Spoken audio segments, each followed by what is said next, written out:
মহল্লার সকল মানুষ অবাক হয়ে রাস্তার দিকে তাকিয়ে আছে। কারণ রাস্তা দিয়ে কোনো রাজা প্রজা আসছে না, আসছে একটা গাড়ি। যেই গাড়িটার দাম 30,800 মার্কিন ডলার। মার্কিন যুক্তরাষ্ট্রের সব থেকে ভালো ক্যাটাগরিতে তৈরি BMW X1, যার মধ্যে অনেক টেকনোলজি রয়েছে। আবার গাড়িটিতে আলাদা করেও আরও কিছু জিনিসপত্র লাগানো রয়েছে। প্রথম ঝলকেই সকলের মনে জায়গা করে নিল গাড়িটা। সকলের মনে একই প্রশ্ন, কে এটা যে এত দামি গাড়ি করে মহল্লায় প্রবেশ করলো? মহল্লার সবাই হয়তো গাড়িটি এর আগে কখনো দেখেনি। যারা প্রথমবার দেখলো তারা তো হা হয়ে গেছে। এত দামি গাড়ি দেখে মহল্লার সকল মানুষ চমক লেগে গেছে। মানুষের মধ্যে চমক লেগে গেছে। সকলে হা করে তাকিয়ে আছে, মনের মধ্যে জানার কৌতূহল, কে এটা। অবশেষে গাড়িটা চৌধুরী বাসার সামনে এসে হাজির হলো। সকলে ভাবলো হয়তো চৌধুরীর কোনো আত্মীয় হবে, কিন্তু তবুও মনের মধ্যে সবার জানার কৌতূহল রয়েই গেল। আর সেই জন্য এখনো সবাই তাকিয়ে রয়েছে। অবশেষে মহল্লার সকল মানুষের অপেক্ষার প্রহর ফুরিয়ে এলো। সবাই দেখলো গাড়ি থেকে একটা লোক বেরিয়ে দৌড়াদৌড়ি করে এসে দরজা খুলে দিল। আর তার মধ্যে থেকে যে বেরিয়ে আসলো তাকে দেখে তার সবাই আধামরা হয়ে গেল। সবাই বলাবলি করতে লাগলো, এই ছেলে কেন এখানে? এই ছেলেটা তো দামি গাড়িতে কি করছে? কার গাড়ি এটা? একজন টোকাই হতে দামি গাড়িতে কেন? যে কয়েক মাস আগে ছিল একজন টোকাই, যে রাস্তার পাশে শুয়ে শুয়ে রাত পার করত, মশার কামড়ে যার ঘুম হতো, সেই ছেলে আজ এত দামি গাড়ি নিয়ে মহল্লায় হাজির। গায়ে আছে কোট প্যান্ট। সে যা যা পরে আছে তার দাম অনেক অনেক দামি। মহল্লার কেউ এত দামি কাপড় আগে কখনো দেখেনি বলেই মনে হচ্ছে। অনেক ধনী পরিবারে হয়তো এত দামি কাপড় পরে না। সেই ছেলে আর কেউ না, তাদের মধ্যে করারই একজন। তার নাম শাকিল। শাকিরের এমন পরিবর্তনে মহল্লার সকলকে হা করে তাকিয়ে রইল। কেউ বিশ্বাস করতে পারছে না, সবাই ভাবছে এটা স্বপ্ন।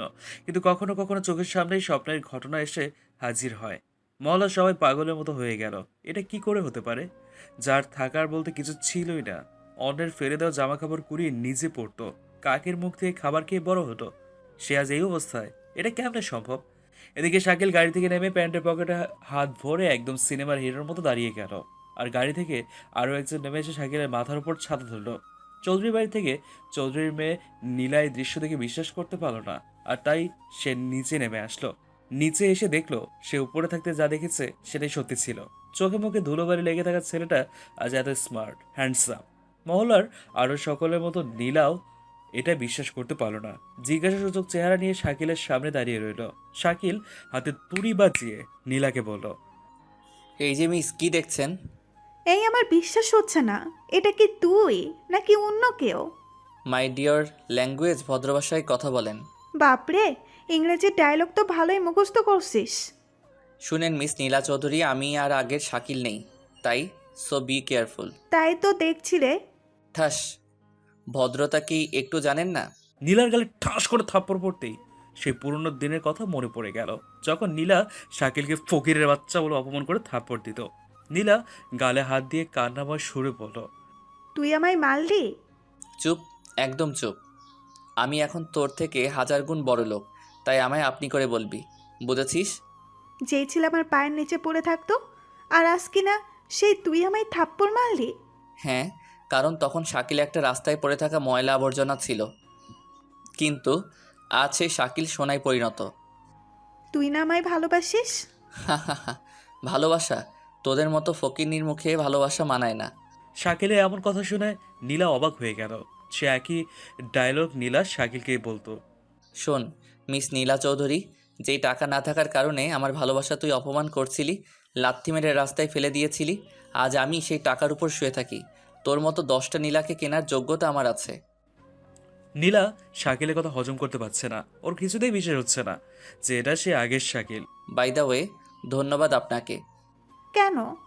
আমার নিষ্পাপ ভালোবাসাকে লাথি মারার জন্য, আমায় এই দুনিয়ার নীতি শেখানোর জন্য। কথাগুলো শাকিল এক নিঃশ্বাসে বলে দিল। আর নীলা শাকিলের কথা আগামাথা কিছুই না বুঝে অবাক হয়ে তাকিয়ে রইল। যেই টাকা পয়সা বাড়ি গাড়ির জন্য তোর এত অহংকার, সেই টাকা পয়সা আমি সব কেড়ে নিব। তোদেরকে আমি সেই জায়গায় পাঠাবো যেখান থেকে আমি তোর মতো অহংকারী মেয়েকে ভালোবাসছিলাম। এবার আর চুপ করে থাকলো না নীলা, রাগে গজগজ করতে করতে বলল, তোর এত বড় সাহস, আমার বাড়িতে এসে আমাকেই ধমক দিস? সাহসের কি দেখলি? সবে তো শুরু করলাম, পিকচার আবি বাকি হে মেরা দোস্ত। কি ভেবেছিস অন্যের জামা অন্যের গাড়ি নিয়ে এসে আমায় ধমক দেবে আর আমি ভয় পেয়ে যাব? তুই আমার কিচ্ছু করতে পারবি না। রাস্তায় বসার জন্য তৈরি হয়ে নে মিস নীলা চৌকাট। এই এই, চুপ, একদম চিল্লাবি না। তোকে আমি দেখে নিব। Driver, yes sir. আমার আমার হিয়া বড় একটা ফটো নিয়ে এসে এই ম্যাডামের পাশে রেখে দাও। Okay sir. এইবার থেকে যখনই আমায় দেখতে ইচ্ছে করবে আমার ফটোটা দেখে নিয়েন, তাহলেই হবে। তোকে আমি চলি মিস নীলা, আমার একটা গুরুত্বপূর্ণ মিটিং আছে। শাকিল দাঁত কেলিয়ে এসে গাড়িতে উঠে বসলো। নীলা রাগে হাত পা ছড়াছড়ি করতে লাগলো। ড্রাইভার গাড়ির গেট লাগিয়ে দিয়ে গাড়ি স্টার্ট দিল। শাকিল চোখ বন্ধ করলো। বারবার সে আগের কথাগুলো তার চোখের সামনে ভেসে আসছে। সিটের সাথে মাথা লাগিয়ে শুয়ে পড়ল। তার আগের দিনগুলোতে চলে গেল। চলেন আমরাও ঘুরে আসি শাকিলের সাথে ঠিক কী কী হয়েছিল। ব্যাক টু 5 মাইলস এগো। আজ থেকে 5 মাস আগে শাকিল ছিল একজন টোকাই। রাস্তায় রাস্তায় পড়ে থাকতো। পরিবার বলতে কেউ ছিল না। বাবা মা জন্মের পরেই মারা যায়। তার ভাই বোনও ছিল কি না কোনো আন্দাজ নেই।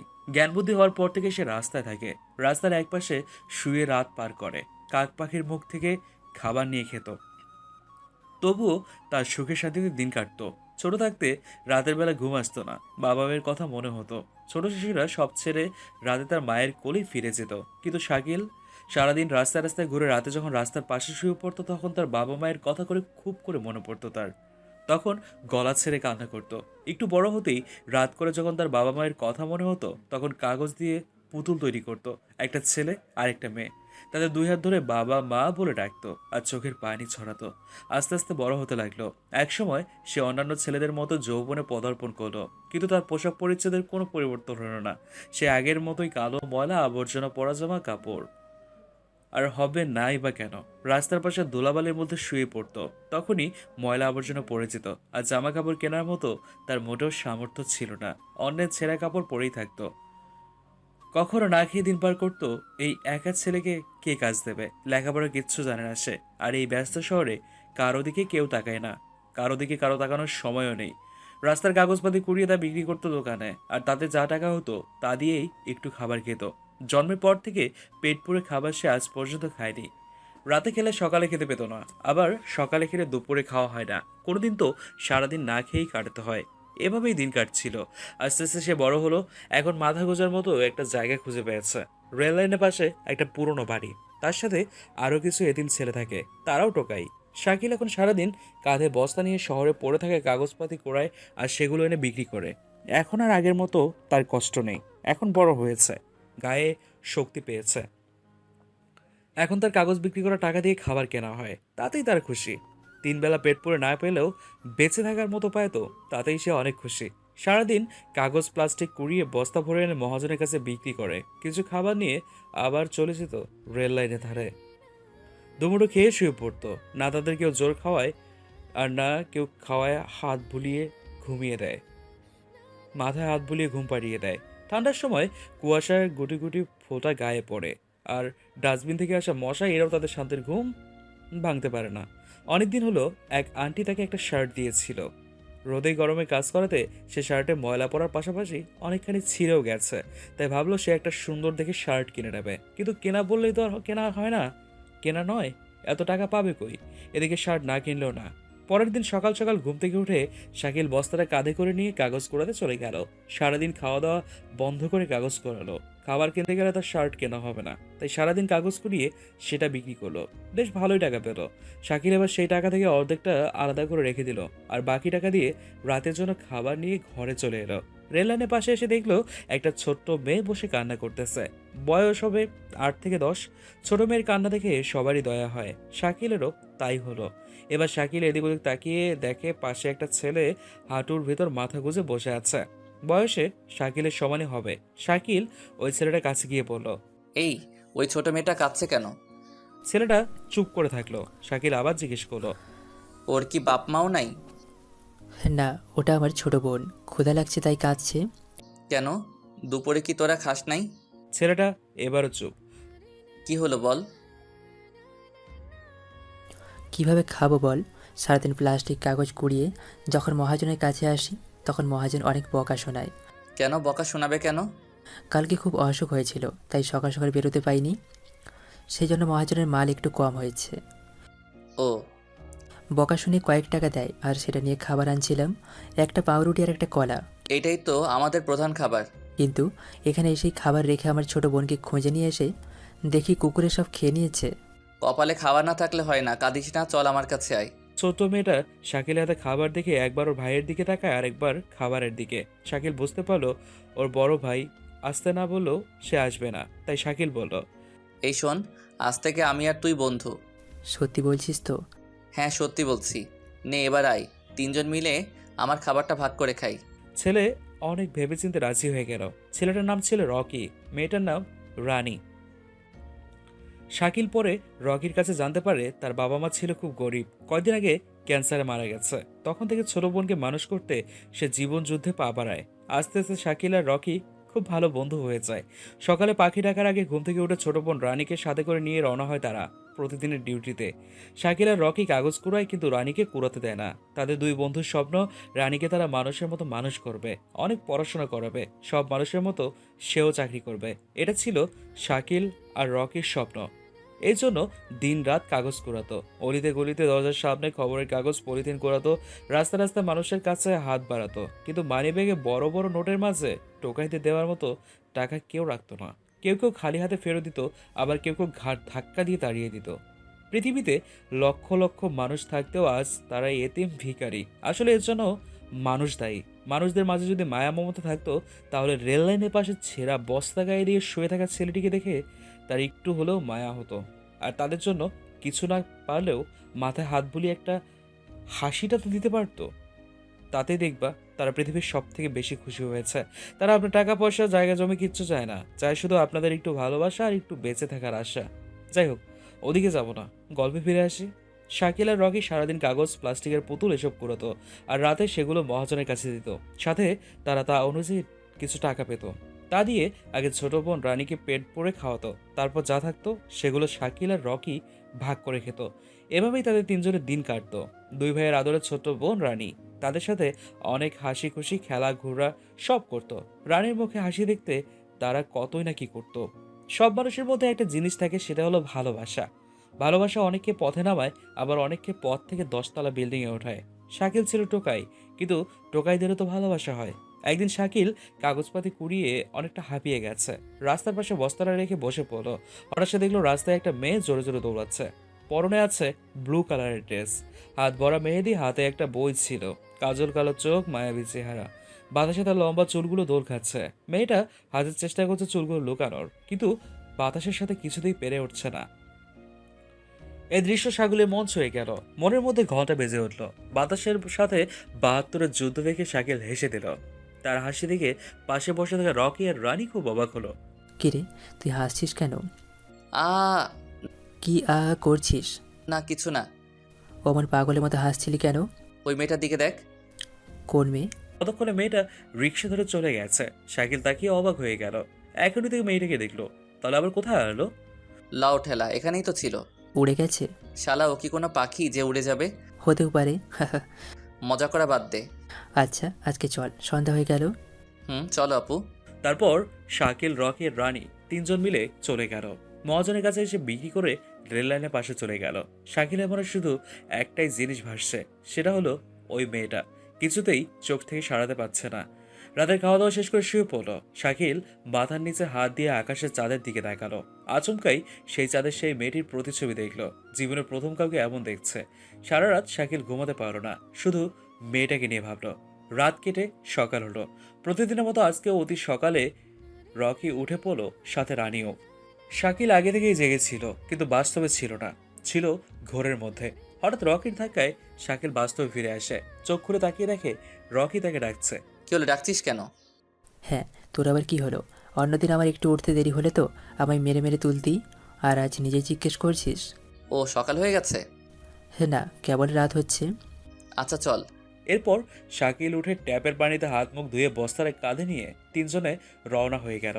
কাগজ, প্লাস্টিকের ভাঙা পুতুল এসব কুড়াচ্ছে, শাকিলও কুড়াচ্ছে, কিন্তু আগের মতো না, কেমন যেন অন্যমনস্ক হয়ে আছে। বন্ধু, তোর কি হয়েছে সত্যি বল তো। আরে কিছু না, ছাড় তো। বল। আসলে কালকের ওই মেয়েটাকে দেখার পর থেকে আমি যেন কেমন অন্যরকম হয়ে যাচ্ছি। যেখানে যাই সেখানেই তাতে দেখি। ও, এই ব্যাপার? জানিস আজ পর্যন্ত কোনোদিন এমন হয়নি। মনে হয় তুই প্রেমে পড়েছিস। কি যে বলিস, রাস্তায় কাগজপাতি কুড়ানো ছেলের সাথে কে প্রেম করবে বল? নিজেই করছে, আবার আমায় জ্ঞান দিচ্ছে, কাজ কর। শাকিল মুচকি হেসে আবার কাজে মন দিল আর মেয়েটাকে ভোলার হাজার চেষ্টা করতে লাগলো, কিন্তু কিছুতেই পাচ্ছে না। সারাদিন কাগজ করালো আর ঠিক কালকের সময় হতেই শাকিল দিল দৌড়। শাকিলের দৌড় দেখে সাথে সাথে রানী আর রকিও পিছু করতে লাগলো। শাকিল দৌড়ে এসে ঠিক কালকের জায়গায় দাঁড়িয়ে রাস্তার দিকে তাকিয়ে থাকলো আর কিছুক্ষণের মধ্যে শাকিলের মুখে হাসি ফুটে উঠলো। শাকিল ভেবেছিল হয়তো আজ আর মেয়েটাকে দেখতে পাবে না, কিন্তু একটু পরেই রিকশায় চড়ে মেয়েটাকে আসতে দেখলো। ফলে শাকিলের মুখে হাজারো সুখের হাসি দেখা দিল। শাকিল রাস্তার পাশে দাঁড়িয়ে মেয়েটার দিকে তাকিয়ে আছে আর ওর পাশে রকি আর রানী এসে দাঁড়ালো। মেয়েটা চলে যাওয়া অবধি শাকিল তাকিয়ে থাকলো। তখন মেয়েটাকে আর দেখা গেল না। তখন শাকিল চোখ ফেরালো। মন ভরলো। ধ্যাত, এ কথা বলেই আবার দিল দৌড়। কে রে ভাইয়া? শাকিল ভাই এমন করে দৌড়াচ্ছে কেন? আরে তোর ভাই প্রেমে পড়ছে। প্রেম কি? তুই বুঝবি না, চল আমরা আমাদের কাজ করি। শাকিলের মন আজ ঠিক নেই, বোঝা হয়ে গেছে।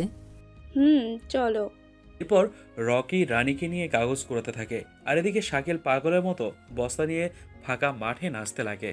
সারাদিন শেষে রকি মহাজনের কাছে তার কুড়ানো সব দিয়ে দেয় আর মহাজনের কাছে জানতে পারে শাকিল এখনো নাকি আসেনি। এদিকে অন্ধকার হয়ে যাচ্ছে, কিন্তু এখনো শাকিল আসলো না। রকির একটু চিন্তা হলো আর তাকে খোঁজার উদ্দেশ্যে রওনা হয়। অনেক খোঁজাখুঁজি করার পর দেখলো শাকিল একটা খালি জমির উপর বস্তাটা মাথার নিচে দিয়ে শুয়ে আছে। রকি এই দৃশ্য দেখে অবাক হয়ে গেল আর রানী হাসতে লাগলো। হাসিস কেন? শাকিল ভাইয়া এমনি শুয়ে আছে কেন? তোর ভাই পাগল হয়ে গেছে, পাগল। এই শাকিল, শাকিল কি? এখানে থাকবি নাকি যাবি? আমি এখানেই থাকবো সারা জীবন। পাগলা কুত্তায় কামড় দিছে তোরে? না রে, আমারে প্রেমের পাগলাই ধরছে। ফাউল না বকে চল, মহাজন বসে আছে। না, যাব না। রকি শাকিলের হাত ধরে টেনে তুলল, তারপর তাকে নিয়ে মহাজনের কাছে চলে আসলো। শাকিলের বস্তা থেকে কুড়ানো জিনিসপাতি মহাজনকে দিতেই মহাজন রেগে আগুন হয়ে গেল। আজকে শাকিলের মাল কম হতে তাকে বকতে একটুও ছাড়ো না, কিন্তু তাতে শাকিলের কিচ্ছু যায় আসে না। সে তো একজনকে নিয়ে পাগল, বকা শোনার মতো সময় তার নেই। রকি শাকিলের হয়ে মহাজনের বকা শুনল, সাথে মহাজনের কাছে মাফও চাইল। তারপর শাকিলকে নিয়েও রকি রেল লাইনের পাশে তাদের চির আস্তানায় চলে আসলো। রকি যেটুকু কাগজ দিয়েছে তা অনুযায়ী টাকা পেয়েছে আর সেটা দিয়ে সবার জন্য খাবার আনছে। শাকিল একটু খেয়ে উঠে পড়লো, বাকি খাবার রানী আর রকি মিলে খেলো। এভাবেই তাদের দিন কাটতে লাগলো। শাকিল দিন দিন মেয়েটার প্রতি দুর্বল হয়ে পড়লো, কিন্তু আজ পর্যন্ত শাকিল মেয়েটার সামনে যেতে পারলো না। দূর থেকেই তাকে দেখে। প্রতিদিন ঠিক একই সময় একই জায়গায় এসে হাজির হয় শাকিল। একদিনও কম বেশি হয় না। মেয়েটার নাম ছিল নীলা, চৌধুরী পরিবারের একমাত্র মেয়ে। প্রতিদিন শাকিলকে একই জায়গায় দেখে নীলার মনে একটু সন্দেহ জমা হলো। সন্দেহকে জানতে আজ নীলা গাড়িতে না উঠে রাস্তার একপাশে লুকিয়ে দাঁড়িয়ে পড়লো। এদিকে ঠিক সময় ঠিক এন্ট্রি হলো শাকিলের। নীলা এই ঘটনা থেকে একটু অবাক হলো। প্রতিদিন এই ছেলেটা এখানে কার জন্য আসে এটা জানার খুব ইচ্ছা হলো নীলার, আর তাই নীলা শাকিলের সাথে কথা বলার জন্য ঠিক করলো।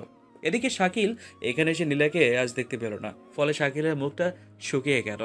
এদিক ওদিক খুঁজতে লাগলো শাকিল, কিন্তু কোথাও দেখতে পেল না। ভাবলো আজ হয়তো আসতে দেরি হয়ে গেছে। এটা ভেবে মন খারাপ করে রাস্তার দিকে তাকিয়ে থাকলো। হঠাৎ নীলাকে আসতে দেখে শাকিলের মুখে সেই হারানো হাসিটা দেখা দিল। নীলাকে দেখে শাকিল হাত থেকে বস্তাটা দূরে ফেলে দিল আর শার্ট প্যান্ট হাত দিয়ে পরিষ্কার করতে লাগলো। নিজের ক্রাশ যখন সামনে আসে তখন নিজের ভাবটা এমনিতেই বেড়ে যায়, আর শাকিলেরও তাই হলো। নীলা সোজা এসে শাকিলের থেকে একটু দূরে দাঁড়ালো আর শাকিল লজ্জা পেয়ে মাথা নিচু করে মুচকে হাসতে লাগলো। কে আপনি? আর এখানে প্রতিদিন কেন আসেন? নীলার কথা শুনে শাকিলের মুখের কথা হারিয়ে গেল। ভয়ে শরীর ঘামতে লাগলো। নীলাকে কিছু বুঝতে দেবে না বলে বলল, আমি মানুষ, হি হি হি। আমি কি বাদর বলছি? না, আসলে আমার নাম শাকিল। ও ভালো, তাই এখানে প্রতিদিন কেন আসেন? আসলে এখানে একটা জিনিস দেখতে আসি। কি সেটা? না, মানে এখানকার জায়গাটা আমার খুব ভালো লাগে। আমি শুনেছি মানুষের মধ্যে কারো ফাঁকা জায়গা ভালো লাগে, কারো মাঠ ভালো লাগে, আর কারো অফিস, কারো আড্ডাখানা, আর আপনার এই রাস্তা ভালো লাগে। হ্যাঁ, দেখেন তো কত গাড়ি যাচ্ছে। কি করেন আপনি? কাজ করি। তাহলে যান, কাজ করেন। এখানে দাঁড়িয়ে সময় নষ্ট কেন করছেন? ঠিক বলছো। আচ্ছা, আমি যাই। যান। আগে আপনি যান, হি হি হি। আপনি কথায় কথায় এত হাসেন কেন? না মানে সো ফানি। নীলার এমন হাসি দেখে শাকিল তো ফিদা হা হয়ে তাকিয়ে রইল। নীলা একটা রিকশায় চড়ে চলে গেল আর শাকিল মনে আনন্দে বস্তা তুলে দৌড় দিল। তার মনের মানুষের সাথে আজ কথা হয়েছে, কথা বলেছে, এত কাছে থেকে তাকে দেখেছে। এটাই শাকিলের কাছে অনেক কিছু। এই খুশিতে আজ সারাদিন ভালোই কাজ করলো, হাসি মুখে কাগজপাতি করালো আর একটাই চিন্তা মাথা ধরলো, সো ফানি। এর অর্থ কি? এর বাংলা কি? শাকিল ভাবলো নীলা হয়তো ওকে ভালোবাসার কথা বলেছে, এই জন্য আরও দ্বিগুণ খুশি। যাকে দেখে তাকেই জিজ্ঞেস করে ওটা বাংলা কি, কিন্তু ওদের মধ্যে কেউ বলতে পারে না, কারণ ওদের মধ্যে কেউ পড়াশোনা করেনি। রাতে খেয়ে দিয়ে শুয়ে পড়ে। রকি, কি? হেব্বি সুন্দর। কি? এই মেয়েটা কি সুন্দর, বড় বড় চোখ, মায়াবী চেহারা। রাতেও কি তোর ভূত নামে না? আমায় ভূতে ধরেনি, আমায় ভালোবাসায় ধরছে। কদিন জানি পাবনার টিকিট কাটতে হয়।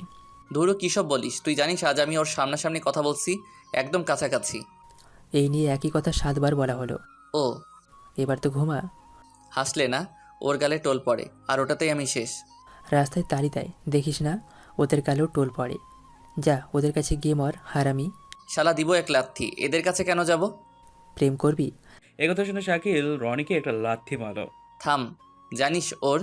থাম, আর শুনবো না, কান পচে গেল। যা সর, তোকে বলবো না। হুম। জানিস আমায় ইংরেজিতে কিছু একটা বলল। তুই তো জানিস আমি ইংরেজি পারি না। আমার মনে হয় কি জানিস, ওই তো ইংরেজি দিয়ে কি যেন একটা বলে আর গোলাপ দেয়, ওটাই মনে হয় আমায় বলছে। ভালো, এবার মুখে লাগাম দে। শর্ত শালা। রকি সারাদিন অনেক ক্লান্ত হওয়ায় শাকিলের কথা বিরক্ত মনে করলো, আর শাকিল নীলার কথা বলতেই থাকে। নীলার কথা বলতেই নাকি তার ভালো লাগে। রকি বিরক্ত হলো, ফলে শাকিল আর কথা না বলে নিজের মনের সাথে কথা বলতে লাগলো। নিজের মনের মধ্যে নীলাকে নিয়ে হাজারো গল্প লেখা শুরু করলো। তাকে নিয়ে 1000 বছর বাঁচার স্বপ্ন দেখতে লাগলো শাকিল। নীলাকে নিয়ে অনেক ভেবে ভেবে ঘুমিয়ে গেল একটা সময়। চোখটা বন্ধ করতেই নীলাকে স্বপ্নে দেখলো শাকিল। নীলার সাথে স্বপ্নে হারিয়ে গেল। সকালে ঘুম থেকে উঠে তাদের কাজে তারা চলে গেল। শাকিল মন দিয়ে কাজ করলো, কাজের মধ্যেও নীলাকে খুঁজে পেল। জীবনের প্রথম প্রেম বলে একটু বেশি ইমোশনাল হচ্ছে। এভাবে আরো কয়েকটা দিন কেটে গেল। শাকিল এখনো সেখানে যায়, কিন্তু আজকে আর সেই জায়গাতে যায়নি। আজকে সে একটু দূরের আড়ালে দাঁড়িয়ে আছে। শাকিল দেখতে যাচ্ছে নীলা ওকে খোঁজে কিনা। টাইম অনুসারে নীলাও চলে এলো কলেজের উদ্দেশ্যে, কিন্তু প্রতিদিন যেই ছেলেটা ওকে দেখার জন্য দাঁড়িয়ে থাকতো সে আজ নেই। এটা দেখে নীলা আশেপাশে তাকাতে লাগলো। নীলা ভাবলো আজ সে পাগল ছেলেটা কোথায় গেল, প্রতিদিন তো এখানে দাঁড়িয়ে থাকতো। এটা ভেবে নীলা আশেপাশে তাকাচ্ছে আর সামনে এগোচ্ছে। এদিকে শাকিল এটা দেখে তো মহা খুশি, নীলা ওকে খুঁজতেছে, তার মানে নীলার মনে ওর জায়গা হয়ে গেছে। নীলা শাকিলকে দেখতে না পেয়ে শুধু আশেপাশে তাকায়, আর এটাকে বোকা শাকিল ভালোবাসা ভেবে নেয়। শাকিল এবার খুশি হয়ে বাইরে বের হলো। নীলার সামনে তাকিয়ে দেখে পাগলটা ওখানে। শাকিলকে দেখে নীলার মাথায় বুদ্ধি আসলো। নীলা সোজা শাকিলের কাছে আসলো। শাকিল নীলাকে দেখে তো একদম কাঁপতে শুরু করেছে। আরে তুমি এখানে? তুমি আমায় খুঁজছিলে? হ্যাঁ, খুঁজছিলাম তো। প্রতিদিন যেই ছেলেটা থাকতো সে আজকে নাই, এটা তো চিন্তার বিষয়। ও। চলো হাঁটতে হাঁটতে কথা বলি। হুম। শাকিল আজকে বস্তা নিয়ে আসেনি, তাই নীলার সাথে চলে গেল। দুজনে রাস্তার এক পাশ দিয়ে হাঁটছে আর গল্প করছে। শাকিল একটু ভয়ও করছে, আবার ভালোও লাগছে। আচ্ছা, তুমি আমায় ওভাবে প্রতিদিন দেখো কেন? ভালো লাগে তাই। তাই নাকি? হুম। গল্প করতে করতে তারা দুজন নীলার কলেজের সামনে চলে এলো। আচ্ছা এবার তুমি যাও, আমি কলেজে যাই। আচ্ছা। এই শোনো, কি? সন্ধ্যায় ওখানে থেকো। আচ্ছা। নীলাকে বিদায় দিয়ে শাকিল মনের আনন্দে চলে গেল, আর নীলা কলেজে চলে আসলো। নীলা কলেজে আসতেই তার বান্ধবীরা তাকে ঘিরে ধরলো। কি রে নীলা, ছেলেটা কে রে? তোর নিউ বিএফ নাকি? বিএফটিএফ কিচ্ছু না, ছেলেটা খুব বোকা। প্রতিদিন রাস্তার পাশে দাঁড়িয়ে আমার দিকে ড্যাব ড্যাব করে তাকিয়ে থাকে। বোকা হলেই তো মুরগি বানাতে পারবি। ঠিক বলছিস, আর বোকামির সুযোগ নিতে হবে। আচ্ছা এখন ক্লাসে চল, পরে দেখা যাবে। চল। নীলা তার বান্ধবীদের সাথে ক্লাসে চলে গেল। এদিকে শাকিল মনের আনন্দে নাচতে নাচতে চলে এলো রেললাইনের পাশে তাদের বাড়িতে, তাদের ছোট্ট খুপড়ি ঘরে। নীলার সাথে কথা বলাতে শাকিলের মন খুব ভালো, তাই বস্তাটা নিয়ে গান বলতে বলতে ব্যবসার উদ্দেশ্যে বেরিয়ে পড়লো। আজকে এক নতুন ঠিকানার দিকে চললো শাকিল। সকালে উঠে রানী আর রকি চলে গেছে। শাকিল জানে তারা কোথায় আছে, তাই তাদের চিন্তা না করে সে নতুন পথে পা বাড়ালো। নতুন রাস্তা শাকিল একটু অচেনা অচেনা মনে হলো, কিন্তু তার সেদিকে কোনো মন নেই। সে নীলাকে ভাবতে হয়েছে। রাস্তা দিয়ে হাঁটতে হাঁটতে এক জায়গায় দেখলো অনেক কাগজপাতি, প্লাস্টিকের ভাঙা পুতুল ইত্যাদি জিনিসপত্র পড়ে আছে। শাকিল এটা দেখে আশেপাশে তাকালো, কিন্তু কাউকে পেল না। মানে তাদের দলে কেউ আছে নাকি? শাকিল কাঁধ থেকে বস্তাটা নামিয়ে ভরে নিল, সেগুলো তুলে নিয়ে সামনে এগোতে লাগলো। রানী আর রকির চিন্তা করো না, তারা তো পাশেই আছে। একথা ভেবে সে চলে গেল দূরে। সারাদিন শেষে সন্ধ্যায় শাকিল বাড়ির দিকে আসলো। মহাজনের কাছে আসতেই রকি আর রানীকে দেখলো। রানীকে দেখে শাকিল কোলে তুলে নিল। আদরের ছোট বোন, সারাদিন দেখেনি। আজকে শাকিল অনেক কাগজপাতি জমা করেছে, তার অর্ধেক রকি এনেছে। কিরে, তুই আজ এতগুলো? আমি এইদিকে গেছিলাম। ও, মহাজনের কাছে বিক্রি করে টাকা নিল। তখন নীলের কথা মনে হলো। রানী রকিকে নিয়ে ভাঙা বাড়িতে আসলো। কয়েকদিন আগে শাকিল একটা শার্ট কিনেছিল, সাথে রানী রকিকেও দিছে। হাত মুখ ধুয়ে নতুন শার্ট পরলো শাকিল। রকি জিজ্ঞেস করলো কোথায় যাচ্ছিস, তো বলল কোথায় যাচ্ছিস? নীলার সাথে দেখা করতে। খাবারটা খেয়ে নে।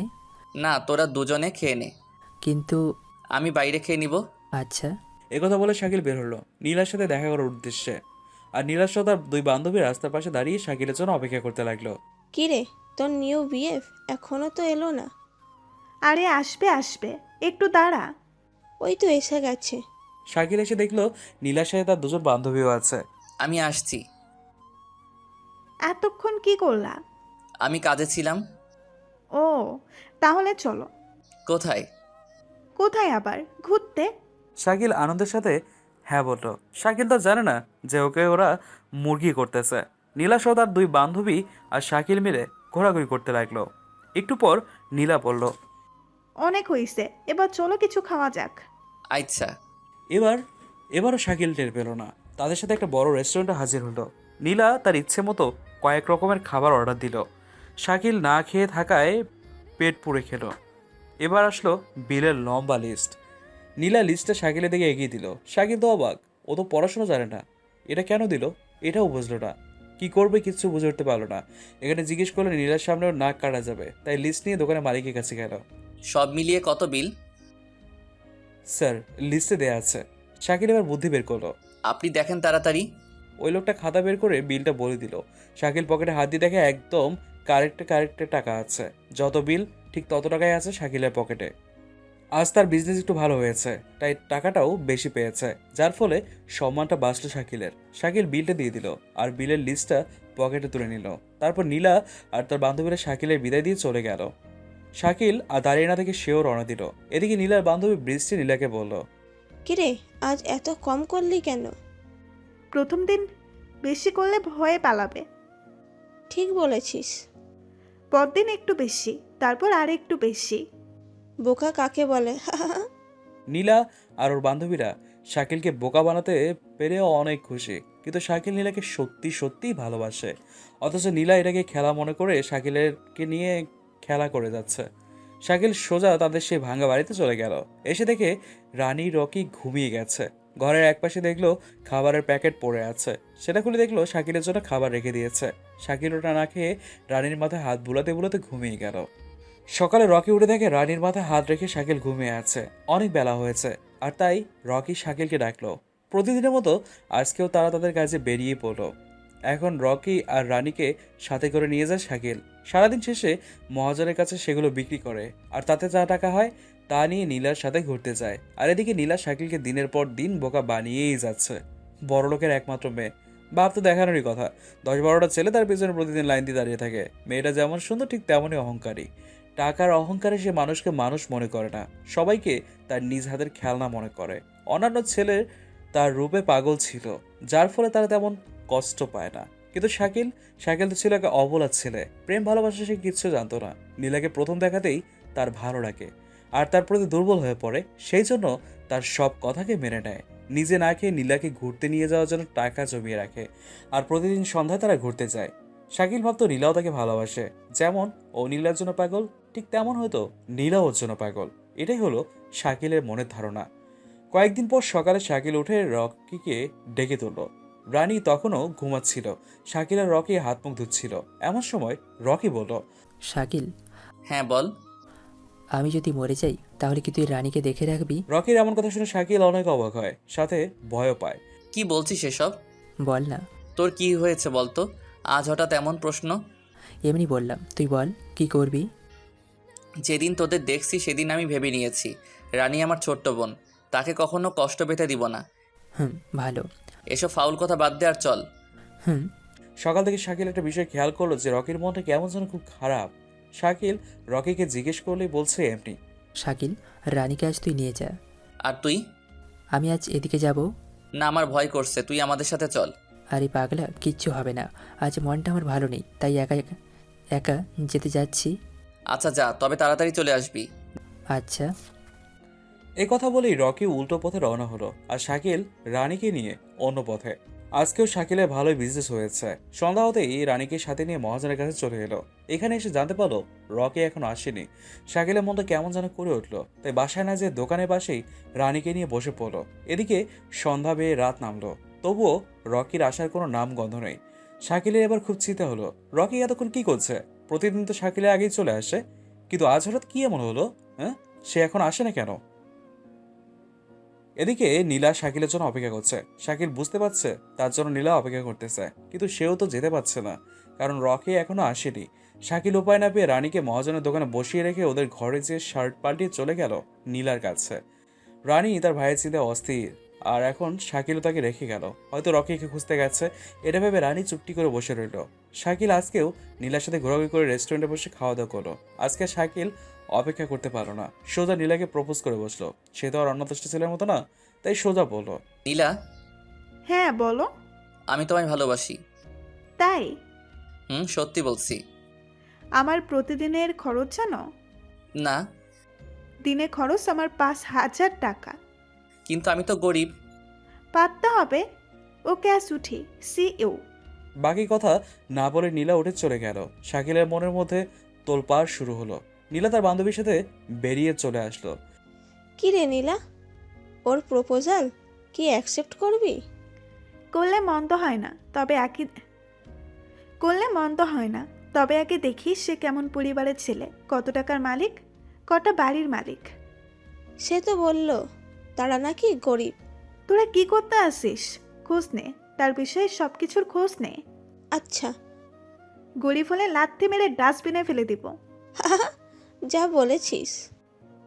চল। নীলা সহ তার বান্ধবীরা চলে গেল। এদিকে রেস্টুরেন্টে বসে শাকিল নীলার কথা ভাবছে।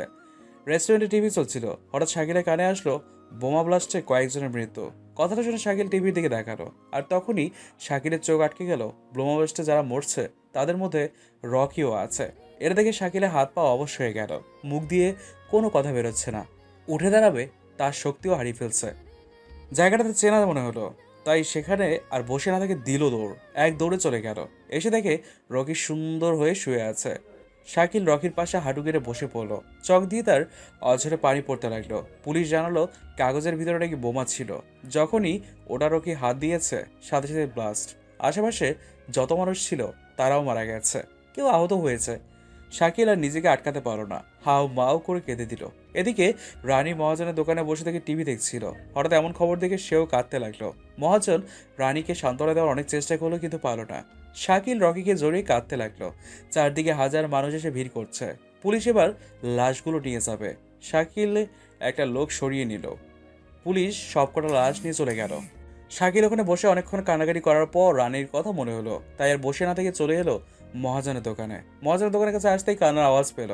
আওয়াজটা চিনতে অসুবিধা হলো না। মহাজনকে জিজ্ঞেস করতে এসে শাকিলকে সব বলল। শাকিল রানীর কাছে এসে ওকে নিয়ে তাদের চির রেললাইনের পাশে ঘরে চলে এলো। রানীর কান্না থামানোর হাজার চেষ্টা করলো শাকিল, কিন্তু সবগুলোতেই ব্যর্থ হলো। কিছুক্ষণ পর তাদের ঘরের বাইরে পুলিশের গাড়ি আসলো। শাকিল বাইরে আসতেই একটা পুলিশ এসে শাকিলের হাতে একটা ব্যাগ দিল। ব্যাগে রকির জামা কাপড় ছিল। ব্যাগ দিয়ে পুলিশ চলে গেল। শাকিল ভিতরে এসে ব্যাগ থেকে সব বের করলো। রকির শার্টের পকেটে কয়েকশো টাকা ছিল। শাকিল এগুলো ওভাবেই রেখে দিল। রানী কান্না করতে করতে ঘুমিয়ে গেল, সাথে শাকিলও। সকালে উঠতেই রকির কথা মনে হলো শাকিলের। অজান্তিতে চোখ বেয়ে পানি গড়িয়ে পড়ল। কোনো কিছুতেই শাকিলের মন বসে না, তাই আজকে আর কোথাও যেতে মনও চাইল না। আর রানীকে এভাবে নিয়ে যাওয়া ঠিক হবে না। আগে রানী ঠিক হোক, তারপর বের হবে। কিন্তু বের না হলে খাবো কি, এসব ভাবছিল শাকিল। তখনই তার মনে হলো রকির পকেটে টাকা ছিল। শাকিল ওখান থেকে টাকা নিয়ে সকালকার খাবার আনলো। খাবার এনে রানীকে ডেকে তুলে শাকিল নিজ হাতে খাইয়ে দিল, আর রানীও তার ভাই শাকিলকে নিজ হাতে খাওয়ালো। এরপর ঘরে বসে থেকে দিনটা কাটলো ওদের। আর এদিকে নীলা আর তার বান্ধবী মিলে শাকিলের ব্যাপারে খোঁজ নিতে লাগলো। বৃষ্টি অনেক চেষ্টা করে সবকিছু জেনে গেল, সাথে সাথে ছুটে গেল নীলার কাছে। কি রে, কি হইছে? তুই জানিস ওই ছেলেটা কে? কে? ও একটা টোকাই, রাস্তায় রাস্তায় কাগজ কুড়িয়ে বেড়ায়। কি বলছিস? হ্যাঁ, ঠিকই বলছি। ও একজন টোকাই। গতকাল বোমা ব্লাস্টে যারা মারা গেছে তাদের মধ্যে তার ভাইও ছিল টোকাই। তাই তো বলি, এখানকার ছেলেরা এত বোকা নয়। প্রথম দিন আমার সন্দেহ হচ্ছিল, পুরনো শার্ট, ছেঁড়া প্যান্ট, আর কাছে গেলে তো ওয়াক উল্টি আসে। হয়েছে, থাম, ওকে আর একটু নাচিয়ে নেই। কি রে? দেখতে থাক। একথা বলে নীলা আর বৃষ্টি জোরে জোরে হাসতে লাগলো। রকি চলে যেতে শাকিল আর রানী খুব ভেঙে পড়েছে। খুব ভালোবাসতো, সেভাবে চলে যাবে এটা ভাবতেও পারেনি। খাওয়া দাওয়া তেমন করে না, চুপচাপ ঘরে বসে থাকে। আর ছোট্ট রানী তো কেঁদে যাচ্ছে। এভাবে ঘরে বসে থাকতে দুদিন কেটে গেল। শাকিল ভাবলো এভাবে বসে থাকলে না খেয়ে মরতে হবে, নিজের কথা বাদ দিল। কিন্তু রানী রানী তো ছোট, সে আর কতক্ষণ না খেয়ে থাকবে। এসব ভেবেই সেই পুরোনো দিনের মতো কাঁধে বস্তাটা নিয়ে বের হলো। ঠিক তখনই রানী এসে শাকিলের হাত ধরে নিল। কি রে, কি হলো? না, তুমি ওটা নিয়ে যেও না। কেন? ভাইয়া মরে গেছে, তুমিও মরে যাবা, যেও না। শাকিল বুঝতে পারলো রানের মধ্যে ভয় কাজ করছে। কাগজ করাতে যেয়ে রকি মারা গেছে, আমিও করাতে যেয়ে যদি মারা যাই, এই ভয়ে আমার যেতে মানা করছে। আমরা টোকাইদের দ্বারা কাগজ করানো ছাড়া কিচ্ছু হয় না। না না, তুমি যাবে না। শাকিল অনেক জেদ করলো, কিন্তু রানীর সামনে তা কোনো কাজ দিল না। রানীর চোখ দিয়ে পানি বের হলো। এটা দেখে শাকিলের কলিজে কেঁপে উঠলো। রানীকে বুকের সাথে জড়িয়ে মাথায় হাত বুলাচ্ছে আর বলছে, আচ্ছা আচ্ছা, তুই যখন চাস না তাহলে আমি আর যাব না। একথা শুনে রানীও তার ভাই শাকিলকে জড়িয়ে ধরলো। শাকিল ভাবতে লাগলো কি করে রানীর মুখে দুমুঠো ভাত দেবে। কাগজ করোনা ছাড়া সে আর কিচ্ছু জানে না। আচ্ছা ভাই, তুই ঘরে শুয়ে থাক, আমি দেখি কিছু কাজ পাই কিনা। রানী কিছুক্ষণ তাকিয়ে থেকে শাকিলকে যেতে বলল। শাকিল বাইরে চলে আসলো। কি কাজ করবে সে? সে কে কাজ দেবে তাকে? এসব চিন্তা মাথার মধ্যে ঘুরপাক খাচ্ছিল। এমন সময় নীলার কথা মনে হলো। অনেকদিন হলো নীলার সাথে দেখা করেনি। মনটা কেমন যেন করছে। ওর সাথে দেখা করার জন্য মনটা ছটফট করছে তার। শাকিল কলেজে এসে দেখে নীলা অন্য একটি ছেলের সাথে হাত ধরে বসে থেকে গল্প করতেছে। মাঝে মাঝে তারা নানান রকমের খারাপ আচরণও করছে।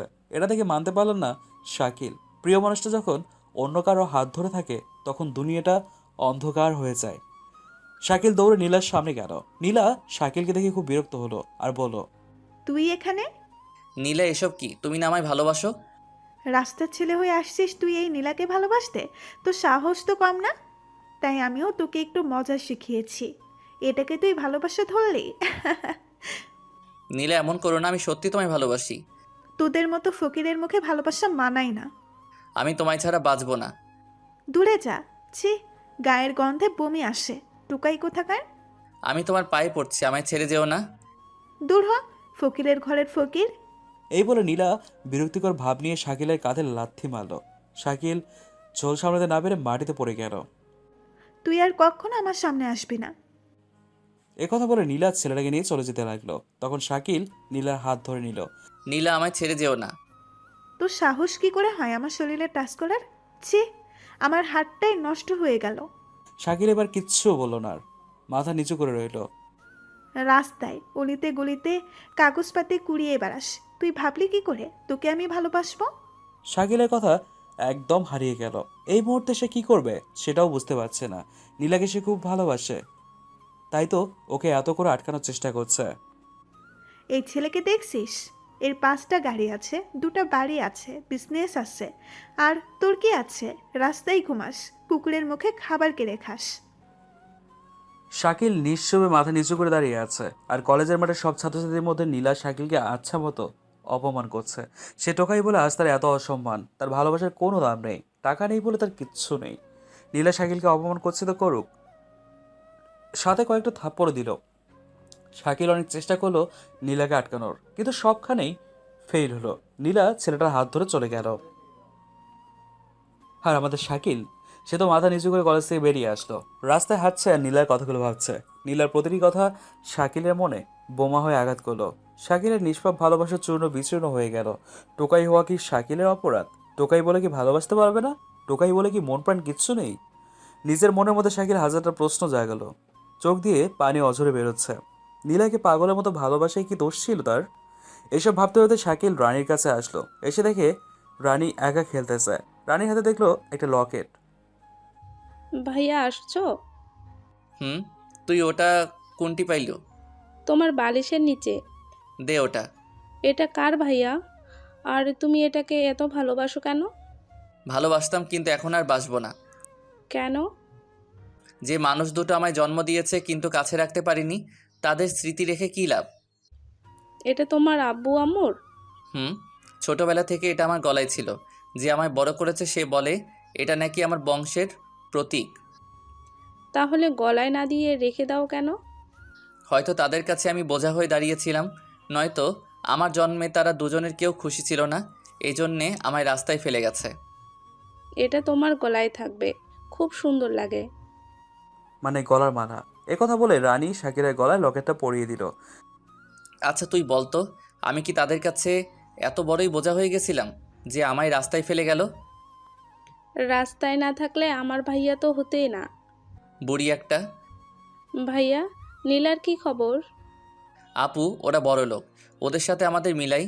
শাকিল রানীকে সব বলল। রানী শুনে খুব কষ্ট পেল। ভাইকে হাজারভাবে সান্ত্বনা দিতে লাগলো। সান্ত্বনা দিয়ে কি ভাঙা মন জোড়া লাগানো যায়? এভাবে দুই ভাই বোনের দিন ভালোই যাচ্ছিল। কাজ পায়নি, মহাজনের কাছ থেকে টাকা ধার নিয়ে দিন পার করছে। শাকিল নিজেকে আটকাতে না পেরে পরের দিন আবার নীলার কাছে গেল। আবারও নীলা শাকিলকে থাপ্পড় দিল, অপমান করলো। তোদের সত্যি জন্মের ঠিক নাই, এজন্যই রাস্তায় পড়ে থাকিস। একথা শুনে শাকিলের রাগ হলো, নীলার ওপর হলো, তার চেয়ে বেশি তার বাবা মায়ের ওপর হলো। আরও কিছু অপমান করলো, মারধর করলো। কলেজের বখাটে ছেলেদের দিয়ে শাকিলকে মার খাওয়ালো। শাকিল মারটার খেয়ে বাসায় আসলো। রানী এসব দিকে অবাক হলো। পানি গরম করে কাপড় ভিজিয়ে মুছিয়ে দিল। অন্যরা তেল গরম করে দেয়, কিন্তু তাদের কাছে তেল নেই। শাকিল রাগ করে আর নীলার সামনে গেল না। নীলার প্রতি রাগ জমে গেছে, আস্তে আস্তে দ্বিগুণ হয়ে গেল। আগে যতটা ভালোবাসতো নীলাকে, এখন তার চেয়ে বেশি দ্বিগুণ ঘৃণা করে। এর কিছুদিন পর রানী খুব অসুস্থ হয়ে গেল। ওষুধ খাওয়ানোর মতো টাকা নেই। এদিকে মহাজনের কাছে ধারের টাকাও অনেক হয়ে গেছে। পানি পটি দিয়ে কয়েকদিন গেল, কিন্তু অসুখ আরও বেড়ে গেল। খুব খারাপ অবস্থা। উপায় না পেয়ে ডক্টরের কাছ থেকে বাকি প্রেসক্রিপশন করে নিল, কিন্তু ডক্টর বলল এসব ওষুধ নিতে নাকি অনেক টাকা লাগবে।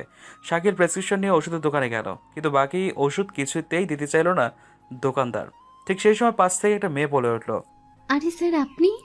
শাকিল পেছনে দেখে দেখে একটা ভদ্রলোকের মেয়ে দাঁড়িয়ে আছে। পরনে দামি পোশাক, মনে হচ্ছে কোনো বড় পরিবারের মেয়ে। শাকিল ভাবলো হয়তো অন্য কাউকে বলছে, তাই সে মন দিল না। অন্যদিকে তাকাতেই মেয়েটা আবার বলল। স্যার আপনি বেঁচে আছেন? শাকিলের কথা শুনে অবাক হয়ে গেল। আশেপাশে তাকিয়ে দেখে কেউ নেই তার পাশে। তার মানে তাকেই বলছে। কে আপনি? আরে স্যার আমায় চিনতে পারছেন না? আমি শ্রাবণী। আমি কোনো শ্রাবণীকে চিনি না। কি বলছেন স্যার? আমি আপনার পিএ। পিয়ে মানে কি? স্যার ওরা আপনার সাথে ষড়যন্ত্র করে মারার চেষ্টা করেছে আপনাকে। আপনি সব কি বলছেন? আমায় কে মারবে? হ্যাঁ স্যার। দেখুন, আপনার কোথাও ভুল হচ্ছে। আপনি যার কথা বলছেন আমি সেই নই। দেখুন স্যার, আপনায় আমাদের খুব প্রয়োজন। আপনার স্ত্রী সন্তান খুব বিপদে আছে। পথ ছাড়েন, আর হ্যাঁ চোখের ডাক্তার দেখিয়েন। এই বলে শাকিল মেয়েটার পাশ কাটিয়ে চলে গেল। শ্রাবণী তো খুব অবাক হলো, ওর স্যার ওকে চিনতে পারলো না। তখন দোকানদার শ্রাবণীকে বলল, আপা, ওর নাম শাকিল, এই এলাকার টোকাই। কি বলছেন এসব? জি আপা, ছোট থেকে এখানেই বড় হচ্ছে। সত্যি আপনার কথা ভুল হচ্ছে। এটা কি করে সম্ভব? জি আপা, ওর সাথে এক ভাই আর একটা বোনও থাকে। ভাইটা কয়েকদিন আগে মারা গেছে, এখন বোনকে নিয়ে থাকে। বোনের খুব অসুখ। কিন্তু ওষুধ না নিয়ে যে চলে গেল। টাকা ছাড়া কে ওষুধ দেবে বলেন? আমি টাকা দিচ্ছি, আপনি ওষুধ আমায় দিন। জি আপা। তারপর শ্রাবণী দোকানদারকে টাকা দিয়ে সব ওষুধ নিল। ওরা থাকে কোথায়? সামনে একটা রেল লাইন আছে, ওটার পাশেই একটা ভাঙা বাড়ি আছে, ওখানে। ধন্যবাদ। শ্রাবণী ওষুধ নিয়ে দোকানদারের কথা মতো রওনা হলো। আর শাকিলের কাছে টাকা নেই বলে ডাক্তার ওষুধ দেয়নি, এজন্য মন খারাপ করে রানীর কাছে চলে আসলো। রানী প্রচণ্ড জ্বরে কাঁপতেছে। এটা দেখে শাকিলের চোখ দিয়ে পানি বের হলো। নিজে চোখের সামনে ছোট্ট বোনকে এভাবে কষ্ট পেতে দেখছে, অথচ কিচ্ছু করতে পারছে না। শাকিল রানীর পাশে বসে মাথায় হাত বোলাতে লাগলো আর অঝরে অশ্রু ফেলতে লাগলো। হঠাৎ দরজা দিয়ে কে যেন আসলো। শাকিল তাকিয়ে দেখে সেই মেয়েটা। মেয়েটাকে দেখে শাকিলের রাগ হলো। আপনি এখানে এসে গেছেন? আপনার আর কতবার বলবো আমি আপনাকে চিনি না। আগে এই ওষুধগুলো তোমার বোনকে খাইয়ে দাও, নয়তো ওর ক্ষতি হতে পারে। আপনার দয়া আমার লাগবে না, আপনি চলে যান। আমি চলে যাব, তবে এগুলো নাও আর আমার কথাটা শোনো। বললাম তো আপনি চলে যান। প্লিজ এগুলো তোমার বোনকে খাওয়াও, নয়তো মারা যেতে পারে। আমি কথা দিচ্ছি তোমার কিচ্ছু করব না। শাকিল এবার একবার রানীর দিকে তাকাচ্ছে আর একবার ওষুধের দিকে। রানীর খুব কষ্ট হচ্ছে, তাই আর কিছু না ভেবে ওষুধ খাইয়ে দিল। কিছুক্ষণের মধ্যে রানী একটু আরাম পেল। এবার বলেন, আপনি কে আর আমার পিছনে কেন পড়ে আছেন? তার আগে এই ফটোটা দেখো। শ্রাবণী তার ব্যাগ থেকে একটা ফটো বের করে শাকিলের সামনে ধরলো। শাকিল তো অবাক, একদম হুবহু শাকিলের মতো দেখতে। এটা কেমন মজা? আমার ছবি তুলে শুধু দামি দামি পোশাক লাগিয়ে দিছেন। না, এইটা আমার বস মিস্টার নীল শিকদার, শিকদার পরিবারের একমাত্র ছেলে। দেখুন, এসব মিথ্যা কথা বাদ দেন আর এখান থেকে যান। আমি মিথ্যে বলছি না, এটাই সত্যি। আমি এই জন্য তোমায় নীল স্যার ভেবেছিলাম। যখন দোকানদার আমায় বলল তখন বুঝলাম। আপনার আমায় কি প্রয়োজন বলেন তো, নয়তো এখান থেকে যান। অযথা এসব নাটক করার দরকার নাই। কেন বিশ্বাস করছেন না? আমি সত্যি বলছি। আমার বিশ্বাস হচ্ছে না। ওকে, 1 মিনিট। শ্রাবণী তার ব্যাগ থেকে ল্যাপটপ বের করে নীলের বাসায় ভিডিও কল দিল। এই দেখেন, স্যারের স্ত্রী সন্তান, ওনার মা বাবা কত কান্নাকাটি করছে। শাকির এসব দেখে খুব কষ্ট পেল। আজ যাই করুক, বাবা মা কখনো মিথ্যে বলে না, এটা শাকিরের ধারণা। তুমি কে? আমি নীল স্যারের পার্সোনাল অ্যাসিস্ট্যান্ট। আমি কি করতে পারি? তোমায় নীল সেজে ওই বাড়িতে, ওই শহরে যেতে হবে আর নীল স্যারের খুনের প্রতিশোধ নিতে হবে। কিন্তু কি হয়েছিল নীলের? স্যার ছিলেন ঢাকা শহরের টপ বিজনেসম্যান। তার সাথে টক্কর দেওয়ার মতো কেউ ছিল না। সব সময় সে সব প্রজেক্টে সাকসেসফুল হতো। পরিবার বলতে বাবা মা, স্ত্রীর সাথে 5 বছরের একটা ছেলে। আমায় বোন বলে ডাকতো আর নিজের বোনের থেকেও বেশি ভালোবাসতো। এই নিয়ে তার দিন খুব ভালো কাটছিল। তবে তার এমন খুশি একজনের মনে বিষ হয়ে জমা হতো। তার নাম ছিল রফিক চৌধুরী। রফিক ছিল বিজনেসম্যানের খাতায় 2য় নম্বরে, মানে নীলের পরে। কিন্তু এটা কিছুতেই মানতে পারতো না রফিক চৌধুরী। রফিক চাইতো সে সবসময় 1 নম্বরে থাকবে, কিন্তু নীলের জন্য পারতো না। বড় বড় প্রজেক্টে রফিকের হাতে না যেয়ে নীলের হাতে আসতো।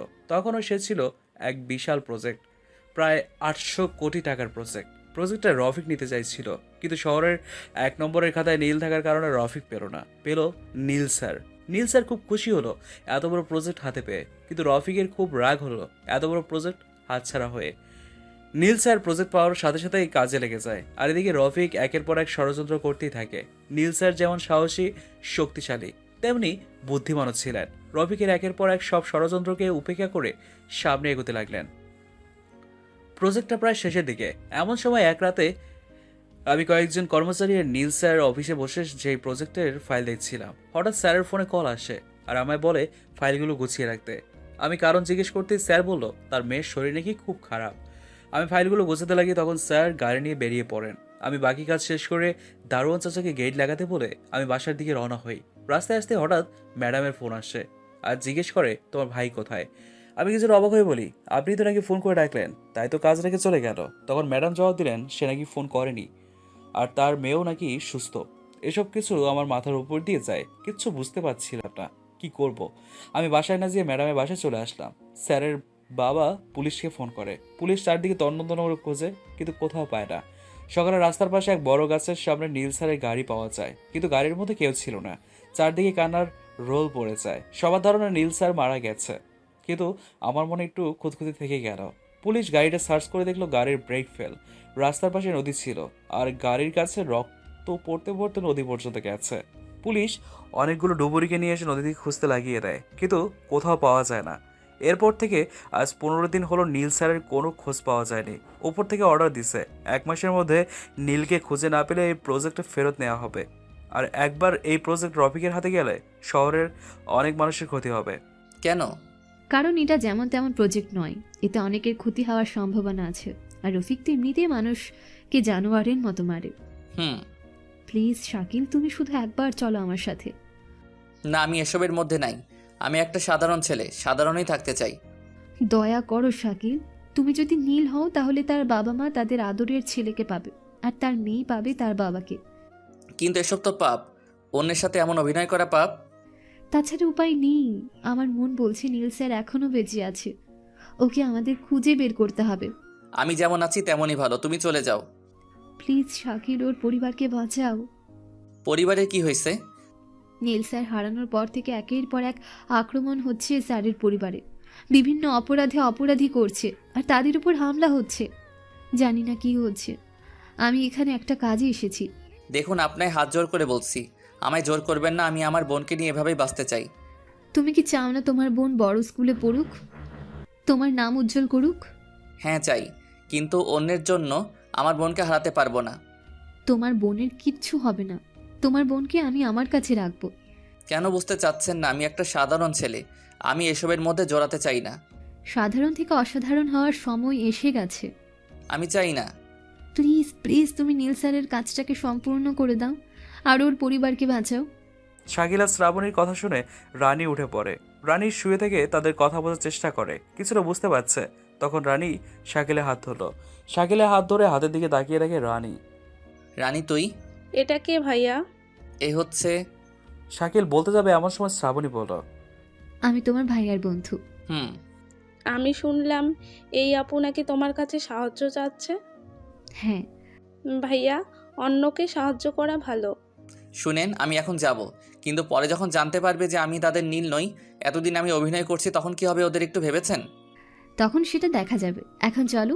তখন করার চেয়ে এখন বেশি ভাববার বিষয়।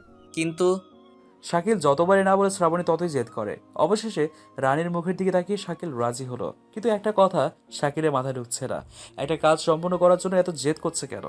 আবার ভাবলো ও তো আর পড়ালেখা জানে না, সেজন্য এসবের কিছু বোঝেও না। এই কথা ভেবে এসে চুপ করে রইল। তবুও মনের খুঁতখুতিটা থেকেই গেল। অবশেষে রানী আর শাকিল শ্রাবণীর সাথে যাওয়ার জন্য রেডি হলো। শ্রাবণী ফোন করে গাড়ি আনতে বলল। কিছুক্ষণের মধ্যে গাড়ি এসে হাজির হলো। শাকিল আর রানী উঠে পড়লো। ড্রাইভার গাড়ি ছেড়ে দিল। গাড়ি তার নিজ গতিতে চলতে লাগলো। কিছুক্ষণের মধ্যে তারা তাদের গন্তব্যে পৌঁছে গেল। শ্রাবণী তাদের নিয়ে একটা বড় বাসায় ঢুকলো। তার আগে শ্রাবণী ফোনে কথা বললো, আর সেটা শুনতে পেল শাকিল। শ্রাবণী ফোনে বলেছিল, স্যার পেয়ে গেছে, এখন আর আমাদের কেউ আটকাতে পারবে না। মূর্খ হলেও শাকিল কিছুটা হলেও বোঝে। তার মাথায় আরও সন্দেহের জাল তৈরি হলো। তার যেন এসব কিছু ঠিক মনে হচ্ছে না। শাকিল, সরি নীল, এখন থেকে তুমি নীল। হুম। কি ভাবছো? কিচ্ছু না। আসো। শাকিল শ্রাবণীর সাথে ভিতরে চলে গেল। এত বড় বড় বাড়ি শাকিল কোনো দিন দেখেনি। সে এক বিশাল বাড়ি। নীল, তোমরা ওই রুমে গিয়ে দেখো, অনেকগুলো ড্রেস আছে, সেখান থেকে একটা ড্রেস পরে নাও। আচ্ছা। শাকিল রানীকে নিয়ে শ্রাবণীর দেখানো রুমে চলে গেল। সেখানে আলমারিতে অনেক জামা কাপড় দেখলো শাকিল। এত দামি কাপড় চোপড় দেখে অবাক হলো, আর সাথে একটু খুশিও হলো। খুশি হলে কি হবে, মনের মধ্যে সন্দেহের জাল যে বেড়েই চলেছে। অবশেষে শাকিল আর রানী তাদের ড্রেস পাল্টে নিল। সুন্দর সুন্দর জামা পরে রানী খুব খুশি। আর এদিকে শাকিল চিন্তায় পড়ে গেল, তাদের কোথায় নিয়ে আসলো। ছোটবেলায় শাকিল শুনেছে শহরের মানুষ নাকি মানুষ বিক্রি করে। এটা ভেবে আরো ভয় পেল। ভাবলো হয়তো আমাদেরও বিক্রি করার জন্য আনছে। তবুও বুকে সাহস রাখলো। আর শ্রাবণী তার কাজ শেষ করে শাকিলের কাছে আসলো। শাকিল ভয় পেয়ে রানীর কাছে গিয়ে রানীকে শক্ত করে ধরলো। আরে ভয় পাচ্ছ কেন? আমি তোমাদের কি করব? তুমি আমাদের বিক্রি করার জন্য নিয়ে আসতো, তাই না? হ্যাঁ, এতক্ষণে তো বুঝতে পারলেন মিস্টার শাকিল। শ্রাবণীর কথা শুনে শাকিল অনেক ঘাবড়ে গেল। চোখে মুখে ভয়ের প্রতিচ্ছবি দেখা দিল তার। আমরা কি করেছি তাই আমাদের এত বড় ক্ষতি করছো? শ্রাবণীর এমন অবাক করা হাসি দেখে শাকিল আরো ভয় পেল। হাসছো কেন? আরে পাগলা, বিক্রি করার হলে কত মানুষ ছিল, তুমি এত কষ্ট করে রাজি করাতে কেন যাব? জানি না। বিক্রি করবো না, মিথ্যে বললাম, চলো আমার সাথে। কোথায়? তোমার বোনকে স্কুলে রাখতে। কিন্তু ওখানে আরো অনেক ছেলে মেয়ে আছে, ভেবো না যে আমি তোমার বোনকে বিক্রি করছি। শ্রাবণীর কথা শাকিল বিশ্বাস করতে পারছে না, কিন্তু এখন উপায়ও নেই। রাজি যখন হয়ে গেছি তখন এসব বিশ্বাস করতেই হবে। শাকিল মনে মনে এসব ভাবছিল। তখন শ্রাবণী আবার বলল, কি ভাবছো? চলো। আচ্ছা চলো। এরপর শাকিল, রানী আর শ্রাবণী গাড়িতে উঠে রওনা হলো। যেতে যেতে এক বিশাল স্কুলের সামনে গাড়ি থামালো। শাকিল, তোমায় এখানেই থাকতে হবে, নয়তো সবাই তোমায় চিনে ফেলবে। কিন্তু আমি না গেলে? আমি সব সামলে নেব, বিশ্বাস রাখো। শাকিলের এক মন বিশ্বাস করতে বলছে, কিন্তু আরেক মন নিষেধ করছে। কি করবে বুঝতে পারছে না শাকিল। শ্রাবণী কিছু না বলে রানীকে নিয়ে চলে গেল। শ্রাবণী রানীকে নিয়ে ভিতরে গেল। স্কুলের ভিতরে অনেক ছেলেমেয়ে খেলা করছে, তাদের সাথে অনেক মাস্টারও আছে। এটা দেখে শাকিল একটু ভরসা পেল। শ্রাবণী সোজা হেড স্যারের কাছে চলে গেল। সালাম দিয়ে অফিসের ভিতরে গেল। হ্যাঁ বলুন, কি সাহায্য করতে পারি? আসলে এই মেয়ের নাম রানী, একে এখানে ভর্তি করাতে চাই। হ্যাঁ, বাবার নাম বলুন। বাবার নাম শাকিল খান। আর মায়ের নাম? মায়ের নাম? শ্রাবণী কি বলবে বুঝে উঠতে পারলো না। শাকিল তো বিয়ে করেনি, আর রানীর বাবা মায়েরও নাম জানা নেই। ঠিক তখনই রানী শ্রাবণীকে নাম ধরে ডাকছে। আর এটা শুনে হেড স্যার নামটা লিখে দিছে। হেড স্যার ভাবছে রানী ওর মায়ের নাম বলছে, আর রানী তো শ্রাবণীকে ডাকছে। এটা শুনে শ্রাবণী একটু অবাক হলো, কিন্তু কিচ্ছু বললো না। কিছু বললে অনেক প্রশ্ন আসবে, ও চায় না এত প্রশ্নের সম্মুখীন হতে। Head sir registration paper ready করে শ্রাবণীকে স্বাক্ষর করতে বলে। হেড স্যার বলে, বাবা কই? ওনারও তো স্বাক্ষর নিতে হবে। আসলে ওর বাবা অফিসে গেছে, ওখান থেকে আসলে আমি নিয়ে আসবো। ঠিক আছে। রানী মামুনি, তুমি যে ওদের সাথে খেলা করো, ওখানে আরও ছেলে মেয়ে আছে, সাথে স্যারেরাও আছে। রানী একথা শুনে শ্রাবণীর দিকে তাকায়। শ্রাবণী রানীকে নিয়ে বাইরে আসে। বাইরে এসে রানীর কপালে চুমু দিয়ে বলে, যা আম্মু, খেলা করো, আমি প্রতিদিন তোমায় দেখতে আসবো। আচ্ছা। রানী চলে যায় খেলতে। রানী মাঠে আসতে শাকিল গাড়ির ভিতর থেকে রানীকে দেখতে পায়। রানী অনেক বন্ধু পেয়ে তাদের সাথে খেলায় যোগ দিল। শ্রাবণী সোজা এসে গাড়িতে উঠে পড়ল। ধন্যবাদ। কেন? এমনিতেই। আমি তুমি এখনো বিশ্বাস করতে পারোনি, তাই না? আচ্ছা চলো, ড্রাইভার গাড়ি নিয়ে নীল স্যারের বাসায় চলো। Okay madam. তারপর তারা নীলের বাসার উদ্দেশ্যে রওনা দিল। কিছুক্ষণের মধ্যে নীলের বাসায় চলে এলো। শাকিল চোখ তুলে দেখে ইয়া বড় এক বাড়ি। বাড়ি নয় তো, যেন একদম রাজমহল, চারদিকে সুন্দর করে সাজানো। এটাই নীল স্যারের বাসা। ও, কিন্তু তোমায় ভেতরে কেমনে নিয়ে যায়? তোমায় দেখলে সবাই তো নীল মনে করবে। আমি যাব ভিতরে। শ্রাবণী ভাবতে ভাবতে একটা বুদ্ধি পেল। গাড়িতে ড্রাইভারের একটা ড্রেস ছিল, চায়নার হিরোরা যেমন মাথায় টুপি দেয় কাপড় পরে না, ঠিক তেমনই। শ্রাবণী ওটা নিয়ে শাকিলকে বলল। এটা পরে নাও। এখানে? আচ্ছা আমি বাইরে যাচ্ছি। শ্রাবণী গাড়ি থেকে নেমে বাইরে দাঁড়ালো। আর সেই হেড স্যারের কথা মনে হলো। বারবার ভাবতে লাগলো, রানীর বাবা শাকিল হলে আর মা আমি হলে শাকিল আমার কি হয়? মনের মধ্যে এসব প্রশ্ন জাগতে লাগলো শ্রাবণীর। কিন্তু আবার ভাবলো, শাকিল তো এখন নীল, নীলের স্ত্রীর সন্তান তো শাকিলের হবে, মানে শাকিল তো অন্য কারো। ওসবে মন দিবে না বলে ঠিক করলো শ্রাবণী। কিন্তু মনকে তো আর বালি চাপা দেওয়া যায় না। এসব ভাবতে শাকিল ভিতর থেকে ডাক দিল। শ্রাবণী গাড়িতে উঠে বসলো আর জামার সেই টুপিটা মাথার উপর তুলে দিল। এবার কি করব?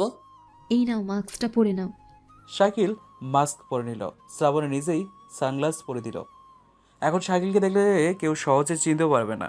কালো জাম্পার গায়ে, জাম্পারের সাথে টুপি মাথায়, মুখে মাস্ক আর চোখে সানগ্লাস, একদম অন্য মানুষ হয়ে গেছে। এখন তোমায় দেখে রানীও চিনতে পারবে না। ভালো। চলো ড্রাইভার, তুমি কিন্তু সব জানো, তোমায় বিশ্বাস করি বলে সাথে রেখেছি। ম্যাডাম, আমিও চাই নীল স্যারের খুনির শাস্তি হোক, আর আপনারা নির্ভয়ে থাকতে পারেন। আমার জীবন গেলেও কাউকে বলবো না। হুম।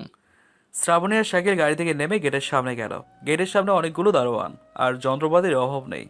কার্ড ছাড়া বাসার ভিতরে কেউ যেতে পারে না। যেহেতু শ্রাবণী নীলের অ্যাসিস্ট্যান্ট ছিল, তাই তার কাছে কার্ডও ছিল। কার্ড দেখাতেই তারা পথ ছাড়লো। শ্রাবণী আর শাকিল সামনে এগোতে লাগলো। শাকিল বাড়ির চারপাশে চোখ দিল। চারপাশে গুলি হাতে নিয়ে মানুষ দাঁড়িয়ে আছে, বিভিন্ন ফুলের গাছে ভরপুর। গেট থেকে প্রায় 2 থেকে 3 মিনিট হাঁটলেই বাসার গেট পাওয়া যায়। শ্রাবণের শাকিল চলে এলো। কলিং বেল বাজাতেই একজন যুবক এসে দরজা খুলে দিল। শ্রাবণীকে চিনতে পারতেই যুবকটা ভিতরে আসতে বলল। শাকিলকে এই অবস্থায় কেউ চিনতে পারলো না। শাকিল দরজা দিয়ে ঢুকলো। বাইরে থেকে বাড়িটা যত সুন্দর লাগলো, ভিতরেও তার থেকে বেশি সুন্দর। শাকিল তো চোখ ফেরাতেই পারে না। দামি দামি জিনিসপাতির সব খেলনা, ফুলের টব, আরও কত কি। শ্রাবণী শাকিলকে নিয়ে নীলের স্ত্রীর কাছে গেল। নীলের স্ত্রীর নাম ছিল জান্নাত। শ্রাবণী তাকে আপু বলে ডাকতো। তো জান্নাত তার ছেলেকে নিয়ে মনমরা হয়ে বসেছিলেন, আর দেওয়ালে ঝুলছিল নীলের ফটো। শাকিল আশেপাশে দেখতে দেখতেই হঠাৎ ওই ফটোটায় চোখ পড়ে। চোখ পড়তে শাকিল একটু চমকে উঠল।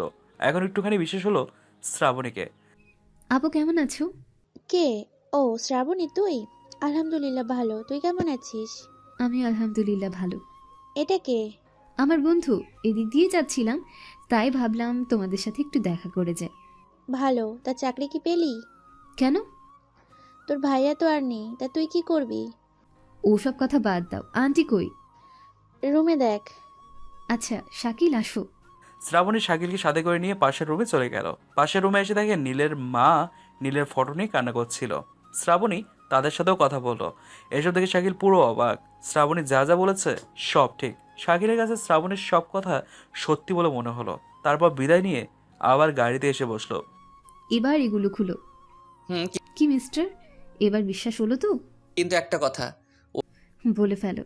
ওরা অনেক লেখাপড়া জানা মানুষ, আর আমি একদম মূর্খ ছেলে, লেখাপড়ার কিচ্ছু জানি না। সব আমি তোমায় শেখাবো। ড্রাইভার চলো। তার মানে তুই আমার শিক্ষক? সম্মান দিয়ে কথা বলো। ও মা, তাই নাকি? কিন্তু আমি এই তুমি বলতে পারবো না। এসব ভদ্র কথা আমার দ্বারাই হবে না, ছোট থেকে তুই বলে আসছি। আচ্ছা তোমার যা ইচ্ছে তাই বলো। শাকিল আর শ্রাবণী মজা করতে করতে বাসায় এলো। দিন পেরিয়ে সন্ধ্যা বয়ে আসলো। মাগরিবের আজান দিতেই শ্রাবণীর নামাজ পড়লো। তারপর শাকিলকে নিয়ে পড়তে বসলো। ড্রাইভারকে দিয়ে একটা বই আনিয়েছে, সেটাতেই শাকিলকে পড়াতে শুরু করলো। শাকিলকে নিয়ে টেবিলে বসতে চাইলো, কিন্তু শাকিল বসবে না, কারণ ছোট থেকে সে মাটিতে বসে। আজ হঠাৎ করে কি করে চেয়ার টেবিলে বসবে? শাকিলের কথা অনুযায়ী শ্রাবণীও নিচে বসলো। শাকিল তুমি কি পারো? আমি কিচ্ছু পারি না, শুধু 1-2 পারি। শ্রাবণী এবার শাকিলকে 1-2 বলতে বললো। শাকিল উল্টাপাল্টা করে 1-2 বললো। এটা শুনে শ্রাবণী হাসতে লাগলো। এত বড় গর্ধব 1-2 পারে না। শাকিল এর কথা শুনে শ্রাবণীর দিকে করুণার দৃষ্টিতে চেয়ে রইল। শ্রাবণীর এটা দেখে অনেক মায়া হলো। কেন জানি শ্রাবণীর বুকের ভিতর ধড়ফড় শুরু হলো। সরি আর বলবো না, তবুও এভাবে তাকিও না। আমি শুনেছি মাস্টারের পড়া পারার জন্য নাকি কত অপমান করে, আর তুই থুক্কু, তুমি তো এইটুকু করলা। আমার দ্বারাই এই তুমি হবে না রে। আচ্ছা তোকে তুমি বলতে হবে না, আমিও তোকে তুই করেই বলবো, ওকে? কিন্তু মাস্টারকে তো কি? ধ্যাত মনে আসছে না। আমি বললাম তো আমায় অত সম্মান দিতে হবে না, আমি আর তুই বন্ধু, ওকে? ইচ্ছা নে এবার পর। শ্রাবণী বই বের করে শাকিলের সামনে দিল। শাকিল ছোট বাচ্চার মতো এক লোক বইয়ের উপরে দিল। এটা দেখে শ্রাবণীর হাসি পেলেও তা লুকিয়ে রাখলো। রাত 10টা পর্যন্ত শাকিলকে ক খ শেখালো। শাকিল আর জেগে থাকতে পারছে না, চোখে ঘুম একদম উঠে পড়ে লেগেছে। কিছুতেই তাকিয়ে থাকতে পারে না সে। শোন, আমি আর তাকিয়ে থাকতে পারছি না, নিন আসছে। আচ্ছা আজকে আর পড়তে হবে না, চল খেয়ে দিয়ে ঘুমাবি। ছুটি চুপ, তুই কি ছোট বাচ্চা যে এভাবে ছুটি করে চিল্লাস? আর করবো না। যা। এরপর শ্রাবণী শাকিলকে নিচে নিয়ে এসে রান্নাঘর থেকে খাবার নিয়ে এসে শাকিলকে খাবার দিল, কিন্তু শাকিল কিছুতেই উপরে বসে খাবে না। তাই শ্রাবণী আর জেদ না করে শাকিলের সাথে নিচে বসে খেতে লাগলো। খেতে লেগে শাকিলের রানীর কথা মনে হলো। অন্যদিনে রানীকে আগে খাইয়ে তারপর শাকিল খেত, কিন্তু আজ রানী শাকিলের থেকে অনেক দূরে। ওর জন্য একটু মন খারাপ হলো শাকিলের। কিরে কি হলো, খাচ্ছিস না কেন? কিছু না। রানীর কথা মনে হচ্ছে তাই না? ও আমার সাথে বসে খেত, একটু খাবার নিয়ে দুইজন খেতাম। জানি না রানী খাচ্ছে নাকি খাচ্ছে না। চিন্তা করিস না, রানী ওখানে অনেক খুশি থাকবে, খাবারের কোনো চিন্তা নেই। কিন্তু ওকে কখনো চোখের আড়াল করিনি। মন খারাপ করিস না, কালকে তো আবার দেখতে পাবি। শাকিল আর কিচ্ছু বলো না, চোখের পানি মুছে নিয়ে খেতে শুরু করলো। শ্রাবণী শাকিলের দিকে কিছুক্ষণ তাকিয়ে থেকে সেও খেতে লাগলো। খাওয়া দাওয়া শেষ করে শাকিলকে বলল, শোন, তুই এখানে ওই রুমটাই শুয়ে পড়িস। তুই? গাধা, একবারই তুই আর আমি থাকলে অনেকে অনেক কিছু বলবে। কিন্তু আমি আর তুই তো বন্ধু, খারাপ কিছু তো করছি না। তুই বুঝবি না, চুপচাপ শুয়ে পড়, সকালে আবার পড়তে বসতে হবে। হুম। তুই যে গাধা বলা যায় না, আবার মাটিতে শুয়ে পড়বি। তো কোথায় শুভ? আয় আমার সাথে। শ্রাবণী শাকিলকে নিয়ে গিয়ে একটা রুমে ওকে খাটের উপর শুয়ে দিয়ে শ্রাবণী ওর পাশে চলে গেল। শাকিল নীলার কথা ভাবতে ভাবতে ঘুমিয়ে গেল একটা সময়। সকালে উঠে দেখে সূর্য বেরিয়ে গেছে। পাশে হাত দিয়ে দেখে রানীও নেই, রকিও নেই। শাকিল খুব ভয় পেয়ে গেল। একটু পর মনে হলো সে তো আর রেল লাইনের পাশে নেই। কিছুক্ষণ পর শ্রাবণী আসলো আর হাত মুখ ধুতে বলে সে নাস্তা রেডি করলো। এরপর দুজনে নাস্তা করে আবারও পড়তে বসলো। সকাল 9টা পর্যন্ত পড়লো। এরপর শাকিল রানীর কাছে যেতে চাইলো। শ্রাবণী সেই তখনকার মতো আবার শাকিলকে ওসব ড্রেস পরিয়ে দিল, যাতে কেউ চিনতে না পারে। এরপর ড্রাইভারকে নিয়ে চলে গেল রানীর স্কুলে। ওখানে এসে দেখে রানী অন্যদের সাথে খেলতেছে। শাকিল, রানীর সামনে যেও না, ওর মন খারাপ হবে। এখন দেখো কত খুশি আছে। বোনের খুশির কথা ভেবে সামনে গেল না, গাড়ি থেকে দেখে আবার চলে এলো। এভাবেই দিন কাটতে গেল। রাত দিন সমান করে শ্রাবণী শাকিলকে পড়াশোনা শেখাতে লাগলো, আর শাকিলও মন প্রাণ দিয়ে পড়তে লাগলো। 2-3 দিন পর পর রানীকে দেখতে চায় শাকিল। এদিকে শ্রাবণী আস্তে আস্তে শাকিলের প্রতি দুর্বল হতেই থাকে। হাজার নিষেধ করেও শ্রাবণীর মন মানে না, বারবার শাকিলকেই কাছে চায়, কিন্তু শাকিলের থেকে অনেক দূর। কারণ শাকিল নীলার দেওয়া কষ্ট আর অপমান এখনও ভোলেনি। রাত হলেই তাকে সেই কষ্ট আর অপমানগুলো আঘাত করে এসে। দিন দিন শাকিল আস্তে আস্তে একটু একটু মডার্ন হতে চলেছে, মডার্ন হতে শিখেছে, মডার্ন হতে লাগছে। এর পেছনে শ্রাবণীর পুরো হাত রয়েছে। শ্রাবণী শাকিলকে সব শেখায়, খাবার থেকে কাগজপত্র, জামা কাপড়, বড় বড় লোকদের সাথে কেমনি কথা বলতে হয়, এসব একদম নীলের স্টাইল অনুসরণ করে। শ্রাবণী নীলের অ্যাসিস্ট্যান্ট থাকায় নীলের সকল স্টাইল সে জানতো। সে কি করতো কি না করতো, কার সাথে কেমনে কথা বলতো, সব। আর এসব কিছু শ্রাবণী শাকিলকে শেখালো। যাতে সবাই বুঝতে পারে এটাই নীল। শাকিল, তুই হাফ নীল হয়ে গেছিস, এখন নীল স্যারের জায়গায় তুই নিতে পারিস। কিন্তু শ্রাবণী কোনো সমস্যা হলে? সমস্যা হলে আমি তো পাশে আছি, আমি সব সময়ই তোর পাশে থাকবো, বুঝলি? হুম। এবার প্রথমে নীল স্যারের বাসায় চল। কিন্তু নীলের বউ তো আমায়। একথা শুনে শ্রাবণীর মন খারাপ হয়ে গেল। শাকিলকে অন্য কারোর সাথে সে কি করে দেখবে? কি রে, কি হলো? কই কিছু না তো, চল। চল। শাকিলকে নীলের মতো করে জামা কাপড় পরিয়ে দিল আর নীলের বাসায় ফোন করে বলল নীলকে নিয়ে আসছি। নীল ফেরার কথা শুনে নীলের বাসার সবাই খুব অবাক হলো। সবাই ভাবতে লাগলো এটা কি করে সম্ভব, অপেক্ষা করা ছাড়া তাদের কিচ্ছু করার নেই, তাই সবাই অপেক্ষা করতে লাগলো। এরপর শ্রাবণী আর শাকিল নীলের বাসার উদ্দেশ্যে রওনা হলো আর কিছুক্ষণের মধ্যে এসে হাজিরও হলো। এই শোন না, কি? আমার না খুব ভয় করছে। আরে ভিতুরাম, কিচ্ছু হবে না, চল না। আচ্ছা তুই যখন বলছিস। তারপর শাকিল আর শ্রাবণী গাড়ি থেকে নামলো। দারোয়ান শাকিলকে দেখে অবাক হলো, অবাক হয়ে স্যালুট করলো আর গেট খুলে দিল। ওরা দুজনে চলে গেল। প্রথমে ঢুকতেই নীলের মায়ের সাথে দেখা। ভেতরে আসতে দেখলো সবাই ড্রয়িং রুমে বসে আছে। শাকিলকে দেখে একদম সেই শক খেলো। সবাই শাকিলকে নীল মনে করলো। সবাই একসাথে প্রশ্ন ছুড়ে মারলো শাকিলের দিকে। বাবা নীল, তুই? হ্যাঁ। এই প্রথম কোনো মা শাকিলের শরীরে হাত দিল, মায়ের মমতা দিল, মিষ্টির মতো ডাক শুনলো। নীলের মায়ের স্পর্শ পেয়ে শাকিলের জন্য মনে হলো শাকিল তার হারানো মাকে ফিরে পেয়েছে। আর থামতে না পেরেই বলে দিল, মা। হ্যাঁ বাবা, তুই এতদিন কোথায় ছিলি? আন্টি নীল এতদিন শহরের বাইরে ছিল। হ্যাঁ মা, আমার অ্যাক্সিডেন্ট হওয়ার পর আমি নদীতে পড়ে যাই আর সেখান থেকে এক জেলের বাসার সামনে চলে যাই। জেলে আমায় বাসায় তুলে হাতে পায়ে তেল দিয়ে ডাক্তার ডাকে। তারপর আমি টানা 6 দিন অজ্ঞান হয়ে থাকি। জ্ঞান ফেরার পর জেলেরা আমায় আস্তে আস্তে সুস্থ করে তোলে। কিন্তু পুলিশ তো বলেছিল তারা নাকি তোর লাশ পেয়েছে। এটা কি করে সম্ভব? জীবিত মানুষের লাশ কোথায় পাবে? ওটা হয়তো অন্য কারো। তুই ফিরে এসেছিস, এটাই আমার কাছে অনেক। নীলের মা শাকিলকে বসালো। অনেকদিন পর ছেলে ফিরেছে, আদর্শ আগে ভরে দিল। হাজার হলেও সন্তান বলে কথা। কিন্তু শাকিল খেয়াল করলো নীলের স্ত্রী নীলের কাছে আসে না, দূর থেকে কেমন করুণা দৃষ্টিতে তাকিয়ে আছে। শাকিল তো পড়লো মহাবিপদে। শাকিল এবার শ্রাবণীর দিকে তাকালো। শ্রাবণী ইশারায় ওর দিকে তাকাতে মানা করলো। নীলের মা শাকিলকে খেতে দিল। দূরে দাঁড়িয়ে আছে নীলের স্ত্রী আর এক ছোট্ট ছেলে। কিন্তু মুশকিল হলো নীলের ছেলের নাম শোনা হয়নি শাকিলের। এবার কি হবে? এবার তো পাক্কা ধরা খাবে। শাকিল এদিক দিয়ে তাকিয়ে এক জায়গায় দেখতে পেল লেখা আছে জিহাদ। শাকিলের বুঝতে বাকি রলো না যে নীলের ছেলের নাম জিহাদ। জিহাদ শাকিলের কাছে আসতে যাচ্ছে, কিন্তু ওর মা ধরে আছে। এটা দেখে শাকিল বলল, জিহাদ বাবু, এসো এসো। ধ্যাত, আজ ক্যাডবেরি আনতে ভুলেই গিয়েছি। সরি বাবা, এই যে কান ধরলাম আর ভুলবো না। একথা শুনে জিহাদ একটু মুচকে হাসি দিয়ে সব বাধা পেরিয়ে চলে এলো। কিন্তু নীলের স্ত্রীর মনের মধ্যে সন্দেহ এসে বাসা বাঁধল। জান্নাত কিছুতেই সেটা পার করতে পারছে না, মনের মধ্যে কিছুটা বাধা দিচ্ছে। নীলের মা শাকিলের জন্য খাবার এনে দিল। শাকিল পেট পুড়ে খেলো। শাকিলের জন্য মনে হলো ওর মায়ের হাতে রান্না খাচ্ছে। কোনোদিন তো মায়ের হাতে রান্না খায়নি, তাই জানেও না। তবে নীলের মাকে শাকিলের মনে ধরলো, নিজের মায়ের জায়গাটা দিয়ে দিল। অনেকক্ষণ বসে থেকে গল্প করলো। এবার জান্নাত শাকিলকে ডাকলো। শাকিল ভয়ে ভয়ে জান্নাতের কাছে অর্থাৎ রুমে আসলো। আর এদিকে শ্রাবণী বেলুনের মতো ফুলছে, সে তো মানতেই পারছে না। শাকিল রুমে ঢুকতে জান্নাত এসে দরজা লাগিয়ে দিল।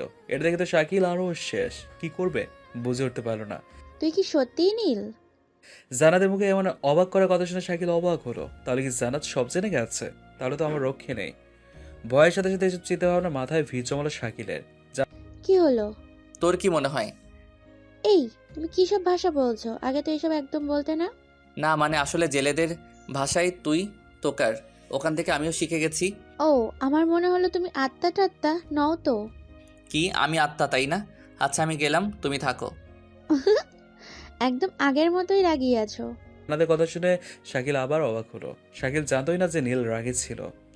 তুমি জানো, যেদিন পুলিশ বলেছে তুমি আর নেই, সেদিন আমি অনেক অনেক কেঁদেছি। তোমার কাছে চলে যেতেও চেয়েছিলাম। কি বলছো? হুম। জান্নাত, আমার কাজ আছে, পরে কথা হবে। তোমার কাজ আর কাজ, ধ্যাৎ।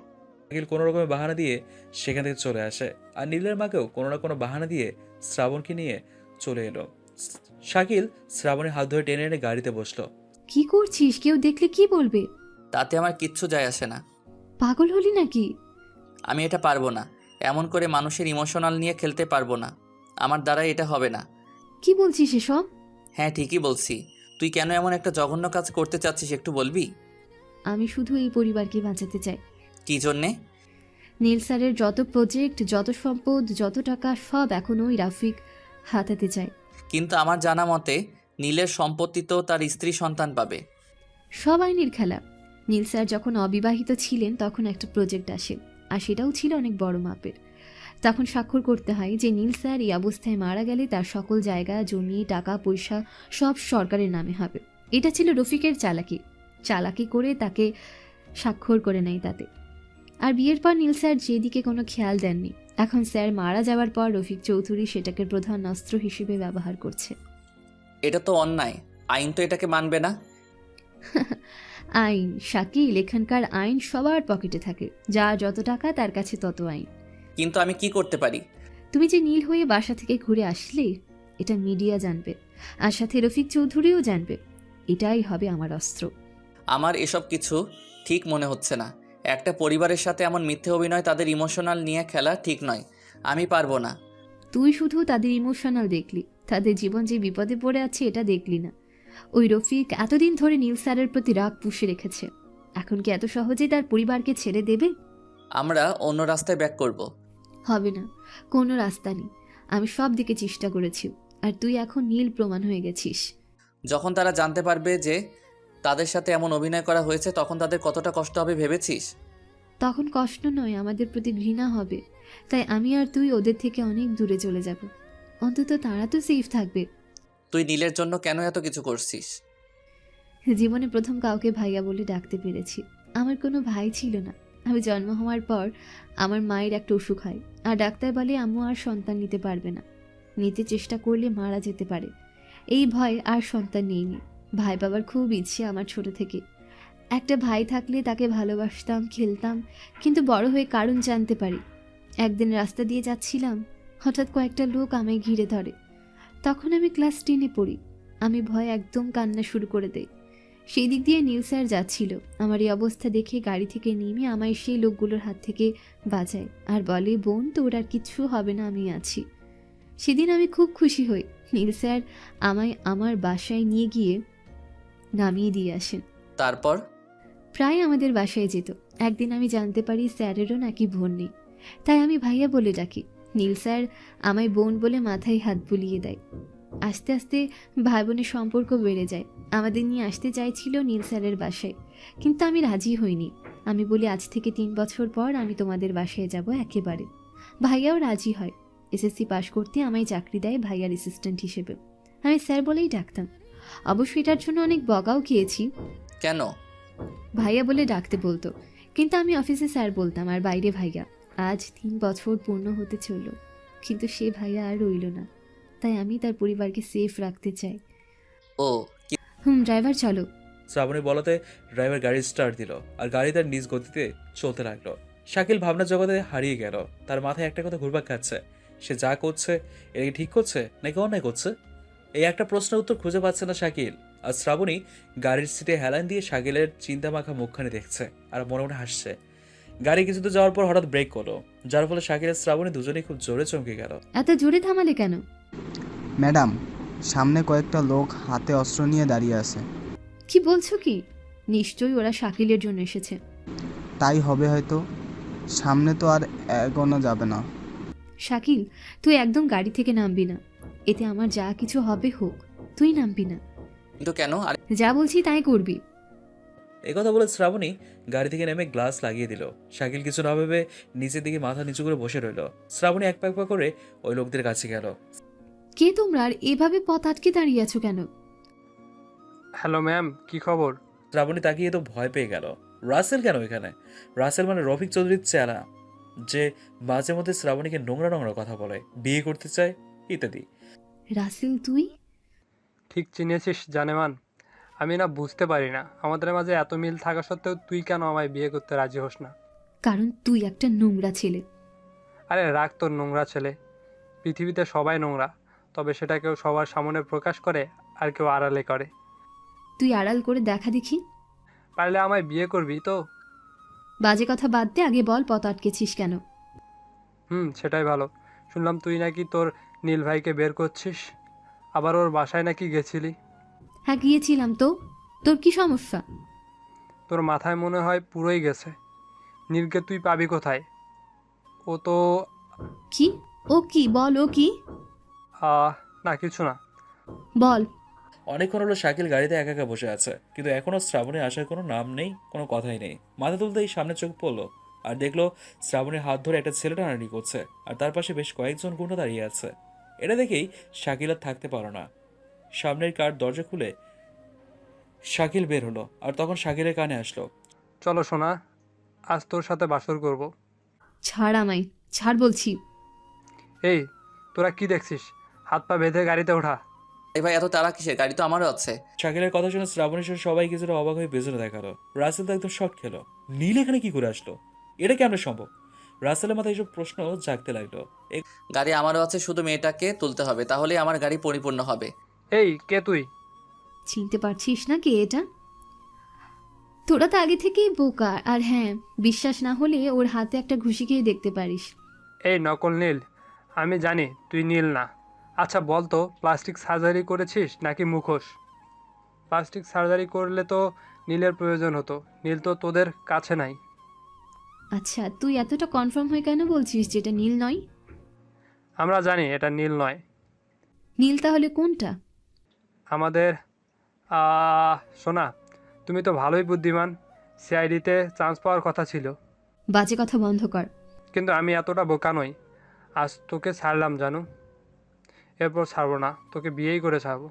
কথা বলে রাসেল সহ তার চেলাপেলারা চলে গেল। তোর কোথাও লাগেনি তো? না, গাড়িতে চল। হুম। এরপর তারা দুজনে গাড়িতে এসে বসলো। গাড়ি আবারও নিজ গতিতে চলতে লাগলো। ওরা কারা? ও একটা মাস্তান, রফিক চৌধুরীর বাম হাত।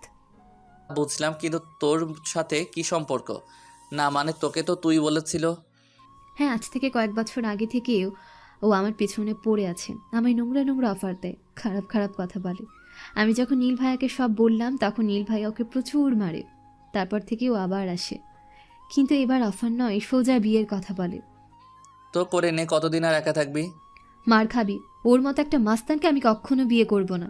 তো কাকে করবি? তোকে। হ্যাঁ। না, তোরও তো এখন বউ আছে। আচ্ছা বাদ দে, সারা জীবনে আয় বুড়ি থাকবো।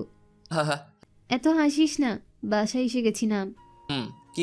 শাকিল আর শ্রাবণী হাসতে হাসতে বাসায় গেল। রাত হয়ে গেছে, তাই তারা খেতে বসলো। আমার মাথায় একটা জিনিস কিছুতেই ঢুকছে না। সেটা? রাসেল এত জোর দিয়ে কি করে বলছে যে তুই নকল নীল? ও কেমনে জানলো? কেউ হয়তো বলে দিছে। ও একটু মাথা খাটা। তুই যে শাকিল নীল নয়, এটা আমি আর তুই ছাড়া কেউ জানে না। রাসেল কেমনে জানলো? তাই তো। ওর কথা শুনে মনে হচ্ছে ও নীলকে দেখেছে, তাই এত জোর দিয়ে বলতে পারছে। তার মানে নীল বেঁচে আছে? হতেও পারে, আবার নাও হতে পারে। কিন্তু কি করে জানবি? সেটাই বুঝতে পারছি না। এসব ভাবতে হঠাৎ শ্রাবণী ফোন বেজে ওঠে। শ্রাবণী ফোন হাতে নিয়ে একটু সরে যায়। শাকিরের মাথায় সবকিছু যেন ঘুরতেছে, কিছুই বুঝতে পারছে না। একবার ভাবছে সে এসব করবে না, আবার ভাবছে এসবের একটা সমাধান না দিয়ে চলে যাওয়া ঠিক হবে না। শাকিল এখন দুশ্চিন্তায় পড়ে গেল, কি করবে সে? শাকিল, বল। নীল স্যারের নামে যে লাশটা আছে ওটা অ্যাক্সিডেন্টে মরা লাশ নয়। নীল স্যারের নামে যে লাশটা আছে ওটা অ্যাক্সিডেন্টে মরা লাশ নয়, ওটা পানিতে ডুবে মরা লাশ। তবে মুখটা এমনভাবে পিষে দেওয়া হয়েছে যে মুখটা চেনা মুশকিল। খুব অবাক করার বিষয়। আমার জানা মতে নদীর পাড়ে অ্যাক্সিডেন্ট হলে তো ওখানেই পড়ে থাকবে, সেই নদীতে কি করে ডুবে মরবে? আরও একটা কথা, লাশের মুখ ছাড়া অন্য কোথাও কোনো চিহ্ন পাওয়া যায়নি। অ্যাক্সিডেন্ট করছে অথচ কোথাও কাটিনি, এটা কেমন করে হতে পারে? আর নীলের গাড়ি তো বেঁকে বুকে একদম শেষ হয়েছিল, তাই না? ওই গাড়ি ঠিক করার মতো কোনো উপায় ছিল না। গাড়ি এতটা আঘাত পেল, অথচ যে গাড়ি চালাচ্ছিল তার একটা আঁচড়ও লাগলো না। সেটাই তো ভাবছি। কিন্তু এসব তোকে কে বলল? নীল ভাইয়ার লাশ দেখে আমার সন্দেহ হয়েছিল, তাই আমি মর্গ থেকে লাশটা সরিয়ে আমি অন্য একটা ল্যাবে রাখি। ভালো করছিস, এখন শুধু মুখটা চেনা গেলেই হতো। মুখটা খুব বাজেভাবে পিষে দেওয়া হয়েছে। যে এসব করছে সে খুব ভালো করে জানতো যে মুখটা ভালো রাখলে ধরা পড়ার সম্ভাবনা আছে, তাই। এসব ওই রফিক চৌধুরী করেনি তো? নীল যদি বেঁচে থাকে তাহলে আমাদের হাতে সময় খুব কম। হুম। একটাই রাস্তা আছে, আর সেটা হলো রাসেল। রাসেল এমনিতেই তোর প্রতি দুর্বল, আর এটাই আমাদের প্রধান অস্ত্র। কি বলছিস? তুই ওকে কোথায় ফাঁকা জায়গায় ডাক কথা বলার জন্য। কিন্তু ও আসবে তো? সেটা তোর ডাকার উপর নির্ভর করবে। আচ্ছা, চেষ্টা করব। একবার যখন এই পথে পা দিয়েই ফেলেছি তখন এর শিকড় পর্যন্ত টেনে তুলব। এরপর শ্রাবণী রাসেলের নম্বর জোগাড় করে ওর কাছে ফোন করে। আর মধুসূরে রাসেলকে ফাঁদে ফেলার চেষ্টা করে। রাসেল ফাঁদে পড়েও যায়। শ্রাবণীর কথা রাসেল রাজি হয়, আর শ্রাবণী রাসেলকে একটা ফাঁকা বাসার অ্যাড্রেস দিয়ে সেখানে আসতে বলে। রাত ঠিক 10টার সময় রাসেল চলে আসে। শ্রাবণীকে রাসেলের কাছে পাঠিয়ে শাকিল আড়ালে লুকিয়ে থাকে। শাকিলের কথা অনুযায়ী শ্রাবণী রাসেলকে ড্রিঙ্কস করতে বলে, কিন্তু বেশি পরিমাণ করতে পারে না শ্রাবণী। উপায় না পেয়ে শাকিল সরাসরি যে রাসেলকে ধরেই 2-4 ঘুষি। তাড়াহুড়ো করেই শ্রাবণীর রসা দিয়ে রাসেলের হাত পা বেঁধে ফেলে। রাসেল, বাঁচতে চাইলে আমি যা যা বলবো তার সঠিক উত্তর দিবি। এই, তুই কি ভেবেছিস নীলের চেয়ার তৈরি করে ওর সব সম্পত্তি হাসিল করবি? এটা কখনোই হবে না। নীলের সব সম্পত্তি আমার হাসিল করব। ওর পরিবারকে মাটির সাথে মিশিয়ে দেব। ওর বউয়ের পতিতা নামে পরিচিত পাবে। এটা বলেই রাসেল ভিলেনে হাসি দেয়। শাকিল এটা দেখেই বারে এক থাপড়। বল, নীল কোথায়? নীল তোর মারা গেছে, ওর লাশ মর্গে আছে। ওই গল্প বাদ দে, ওটা নীলের লাশ নয়। আর আমার জানা মতে নীল বেঁচে আছে। বল, নীল কোথায়? নীলকে আমরা মেরে ফেলেছি। না না, ও অ্যাক্সিডেন্টে মারা গেছে। না না, ওকে কেউ মেরে ফেলেছে। রাসেল একবার এক এক কথা বলছে আর ভিলেনের মতো হেসেই যাচ্ছে। এটা দেখে শাকিলের খুব রাগ হলো। নাক বরাবর দিল এক খুশি। রাসেল ব্যথায় কাতরাচ্ছে, তবুও সত্যি কথা বের করছে না। শাকিল, এ তো সত্যি কথা বলছেই না। হুম, এখন কি করবি? কি আর করব? আমাদের সত্যিটা যখন জেনেই ফেলেছে তখন একে বাঁচাতে দেওয়া যাবে না। একে উপরে পাঠাতে হবে। আমায় মারলে তোরা সত্যি কোনোদিন জানতে পারবি না। একথা শুনে শ্রাবণী পাশ থেকে টেস্টার মারতুল নিয়ে এসেই রাসেলের হাত বরাবর ঢুকিয়ে দিল, পুরো হিন্দি সিনেমার মতো। শাকিল এটা দেখে তো পুরো অবাক হলো, আর শ্রাবণী জোরে ঠেসে ধরলো, বলল, এবার বলবি নাকি মরবি? না, বলবো না। তাহলে এবার মর। শ্রাবণী আরও জোরে ঠাসে দিল, তবুও কিছুতেই রাসেল সত্যি কথা বলে না। এবার শাকিল আর শ্রাবণী একটা ঘরের রাসেলের হাত পা বেঁধে ফেলে চলে আসে। সেখান থেকে এসে রুমে ঢুকতেই শ্রাবণীর ফোনে কল আসে। শ্রাবণী কথা বলে জানতে পারে সেই প্রজেক্টের কাজ শুরু করতে হবে। কে ছিল? শাকিল, এখন তোর আসল পরীক্ষা শুরু। তোকে ঠিক যেভাবে যেভাবে শিখিয়েছি তুই সেভাবে সেভাবে কাজ করবি। হুম। মনে রাখবি, একটু এদিক ওদিক হলেই কিন্তু ধরা খাবি। তখন কেসটা অন্যদিকে ঘুরে যাবে। আচ্ছা। অফিস থেকে ফোন, সে প্রজেক্ট আবার চালু করতে হবে, ঠিক নীল ভাইয়ার প্ল্যান অনুযায়ী। সব মনে আছে? নীলের স্বাক্ষরও কিন্তু আমি শিখিয়েছি তোকে। হুম, মনে আছে। এরপর তারা অফিসে চলে গেল। ঠিক নীলের মতো করে শাকিল এন্ট্রি নিল। সবার চোখে সন্দেহের জাল দেখা দিল, কিন্তু শাকিলকে নীলের মতো অফিসে ঢুকতে দেখে কেউ কেউ বিশ্বাস করতে বাধ্য হলো। ম্যানেজার এসে একটা স্বাক্ষর করতে বলল। শাকিল কলম বের করে স্বাক্ষর করে দিল, তারপর বাদ বাকি কাজ করে বাসায় চলে এলো। এভাবেই দিন যায়। শাকিল আর শ্রাবণী কঠোর পরিশ্রম করে নীলকে খুঁজে বের করতে লেগে পড়ে, কিন্তু কোনো সূত্র হাতে পায় না। এদিকে রাসেলও মুখ খোলে না। অনেক মারধর করার পর শুধু এতটুকু জানতে পারলো যে নীল এখনো বেঁচে আছে, কিন্তু কোথায় আছে এটা বলে না। তারা পড়লো এক মহাবিপদে। রফিক চৌধুরী জান প্রাণ দিয়ে চেষ্টা লাগাচ্ছে শাকিলকে নকল নীল প্রমাণ করতে। শাকিল আর শ্রাবণী বেশি দিন রফিকের সাথে এমন যুদ্ধ করে টিকতে পারবে না। তার আগে যে করে হোক নীলকে খুঁজে বের করতে হবে। দিনরাত সমান করে খোঁজে, নীলের ফোন ট্র্যাপ করে, লোকেশন ট্র্যাপ করে, কিন্তু কোনোটাই কাজে আসে না। অনেকক্ষণ চেষ্টা চালায়, কিন্তু কোনো প্রমাণ পায় না। ক্লান্ত হয়ে পড়ে শাকিল শ্রাবণী। নীলের বাসায় যাওয়ার জন্য বলে। শাকিল শ্রাবণীকেও সাথে করে নিয়ে যায়। এরপর সোজা নীলের বাসায় যায়। নীলের স্ত্রীর সাথে শাকিল বেশ ফ্রি হয়ে যায়, কিন্তু নীলের বউ জান্নাত তার স্বামী ভেবে সম্মান আদর ভালোবাসা সব দিতে লাগে। আজ 3 দিন হলো শাকিল নীলের বাসায় যে ওদের সাথে দেখা করে আবার চলে আসে। নীলের মাও কোনো রকম সন্দেহ করে না, নীলের বউ তো নাই। 3 দিন পর যখন শাকিল নীলের বাসায় আসলো, তখন জান্নাত জেদ হলো আজকে ওর সাথে এই বাসায় থাকতে হবে। কিন্তু এটা তো নীল নয়, এটা তো শাকিল। আর শ্রাবণী শাকিলকে বারবার বারণ করছে। আজ 3 দিন হলো তুমি ফিরে এসেছো, অথচ আমার একটুও সময় দিচ্ছ না। আরে পাগলি, জানোই তো অনেক ব্যস্ত আছি। অফিসের কাজ, তার সাথে কারা নীলকে মারতে এসেছিল এটাও তো জানতে হবে। নীল কে মানে? তুমিই তো নীল। আরে সিনেমার স্টাইলে বললাম। ও, এসে থেকেই 2 ভাই বোন, শুধু কাজ আর কাজ। বাসায় যে কিছু কাজ থাকে তার দিকে কোনো খেয়ালই নেই। বাসায় কাজ করার অনেক সময় আছে, কয়েকটা দিন আমায় বাইরে থাকতে হবে। তুমি তো আগে এমন ছিলে না, যতই কাজ থাকুক সব ফেলে আমায় সময় দিতে। আর এখন দেখো, তখন আমার কোনো চিন্তা ছিল না, আমার চোখে তো কোনো শত্রু ধরা ছিল না, কিন্তু এখন আমায় মারতে চেয়েছে। এখন অনেক কাজ আমার। তখন থেকে তুমিই বলে যাচ্ছ মারতে চেয়েছো। তোমায় কে মেরেছে? তোমায় কে মারছে? তোমায় তো অ্যাক্সিডেন্ট হয়েছিল। সেটাই আমায় জানতে হবে। কিন্তু প্লিজ আর কয়টা দিন, প্লিজ। ওকে ওকে, যাও। বাবুর খেয়াল রেখো, বাই। কোনো রকম জান্নাতকে বুঝিয়ে সুঝিয়ে চলে আসে শাকিল, কিন্তু শাকিলের মনে একটা ভয় কুড়ে খাচ্ছিল। যখন জানতে পারবে আমি ও নীল নই, আমি শাকিল, তখন কতটা কষ্ট পাবে নীলের মা।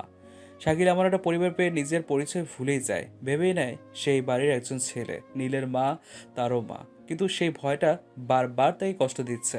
মন খারাপ করে বাসায় আসে শাকিল। তখন থেকে দেখছি তোর মন খারাপ, কি হয়েছে বলতো? না কিছু না। আপুর কাছ থেকে আসার পর থেকে দেখছি তোর মন খারাপ। আপু কি কিছু বলেছে? শ্রাবণী আর কতদিন এভাবে অন্যের মন নিয়ে খেলতে হবে, আমি আর পারছি না। শাকিল আর বেশি দিন না, শুধু একবার নীল ভাইয়াকে খুঁজে বের করি, তারপর সব ঠিক হয়ে যাবে। আমাকে ওরা মাফ করবে? আমি না ওই পরিবারকে নিজের ভেবে নিয়েছি। জীবনে কোনো দিন মায়ের আদর পাইনি, কিন্তু ওই পরিবারে যে পেয়েছি। নীল ভাইয়াকে পেলে সবাই আমাদের ক্ষমা করে দেবে, তুই একদম চিন্তা করিস না। এভাবে শ্রাবণী শাকিলকে সান্ত্বনা দিয়ে রাতের খাবার বেড়ে দিয়ে শ্রাবণী তার নিজ বাসায় চলে যায়। শাকিল খাওয়া দাওয়া করে রুমে আসে। বালিশে মাথা দিতেই তার পুরোনো দিনের কথা মনে পড়ে যায়। তার মধ্যে থাকে নীলার কথা মনে হতেই শাকিলের চোখ দিয়ে পানি পড়ে যায়। খুব ভালোবাসতে তাকে, কিন্তু টোকাই হওয়াতে সে তাকে আর ভালোবাসাকে অপমান করে তাড়িয়ে দেয়। নীলার প্রতি একরকম রাগ হয়ে যায় শাকিলের। সে তার প্রতিশোধ নিতে চায়, তার মন ভাঙার প্রতিশোধ। পরের দিন শ্রাবণীকে শাকিল সব বলে, নীলার সাথে ঘটে যাওয়া সব ঘটনা শ্রাবণীকে বলে। শ্রাবণী এসব শোনার পর তার মাথার উপর আকাশ ভেঙে পড়ে। নিজের অজান্তেই সে শাকিলকে ভালোবেসে ফেলে, কিন্তু আজ জানতে পারলে শাকিলের মনে অনেক আগে থেকে একজন ঘর বেঁধে আছে। শ্রাবণী নিজের কষ্টকে আড়াল করে শাকিলকে সান্ত্বনা দেয়। নীলা এটা ঠিক করেনি। ভালোবাসা রং, টাকা পয়সা এসব দেখে হয় না, মন দেখে হয়। আমি তাকে খুব ভালোবাসতাম, জীবন দিয়ে তাকে ভালোবাসতাম, কিন্তু সে আমায় সহ আমার ভালোবাসাকে অপমান করছে। কি করতে চাচ্ছিস তুই? তোর কণ্ঠ এমন হলো কেন? এমনি। আমি ওর সাথে দেখা করব, ওর মুখে টাকা পয়সা ছুঁড়ে মারবো। যেই টাকার জন্য আমার ভালোবাসাকে অপমান করছে, আজ আমি সেই টাকার উপর থাকি, এটা তাকে দেখাতে চাই। কিন্তু শাকিল সাবধান, তুই ভুলে যাস না তুই এখন নীল হয়ে আছিস। রাজশাহীতে কেউ ঢাকার নীলকে চিনবে না, তুই চিন্তা করিস না। আমি কি যাব? না, তুই এই দিকটা সামলা। আচ্ছা, তবে কয়েকজন গার্ডকে নিয়ে যা। এরপর শাকিল BMW X1 কাটা নিয়ে রওনা হলো। কয়েক মাস পর সেই চিরচেনা শহরে প্রবেশ করলো। এরপর কি হলো সেটা তো আপনারা জানেনই। শাকিল গাড়ি নিয়ে মহল্লায় গেল। সবাই অবাক হয়ে তাকিয়ে রইল। নীলার সাথে কিছুক্ষণ তর্ক হলো। চলুন আমরা বর্তমানে ফিরি। শাকিল গাড়ির সিটের সাথে মাথাটা লাগিয়ে দিয়ে এসে ভাবছিল। হঠাৎ কারো ডাকার আওয়াজে শাকিল বাস্তবে ফিরে এলো। চোখ খুলে দেখে শ্রাবণী দাঁড়িয়ে আছে। শাকিল নিজেকে আবিষ্কার করলো ঢাকা শহরে। কিছু সময় লাগলো বুঝে উঠতে যে সে এখন বাসায় এসে পড়েছে। শ্রাবণী শাকিলে এমন ভাব দেখে অবাক হলো। তার চেয়ে বেশি অবাক হলো শাকিরের চোখ দুটো দেখে। শাকিরের চোখ দুটো লাল টমেটোর মতো হয়ে গেছে। নীল স্যার, আপনি ঠিক আছেন তো? সবার সামনে শ্রাবণী শাকিলকে নীল বলে ডাকে। আর শাকিলের সাথে যেই দুজন গেছিল তারা শ্রাবণীর চাচাতো দুই ভাই ছিল। তারাও জানতো, যদিও কিছুটা সময় আগেই জেনেছে। Sir, are you okay? Yeah am okay. ভেতরে চলেন। হুম।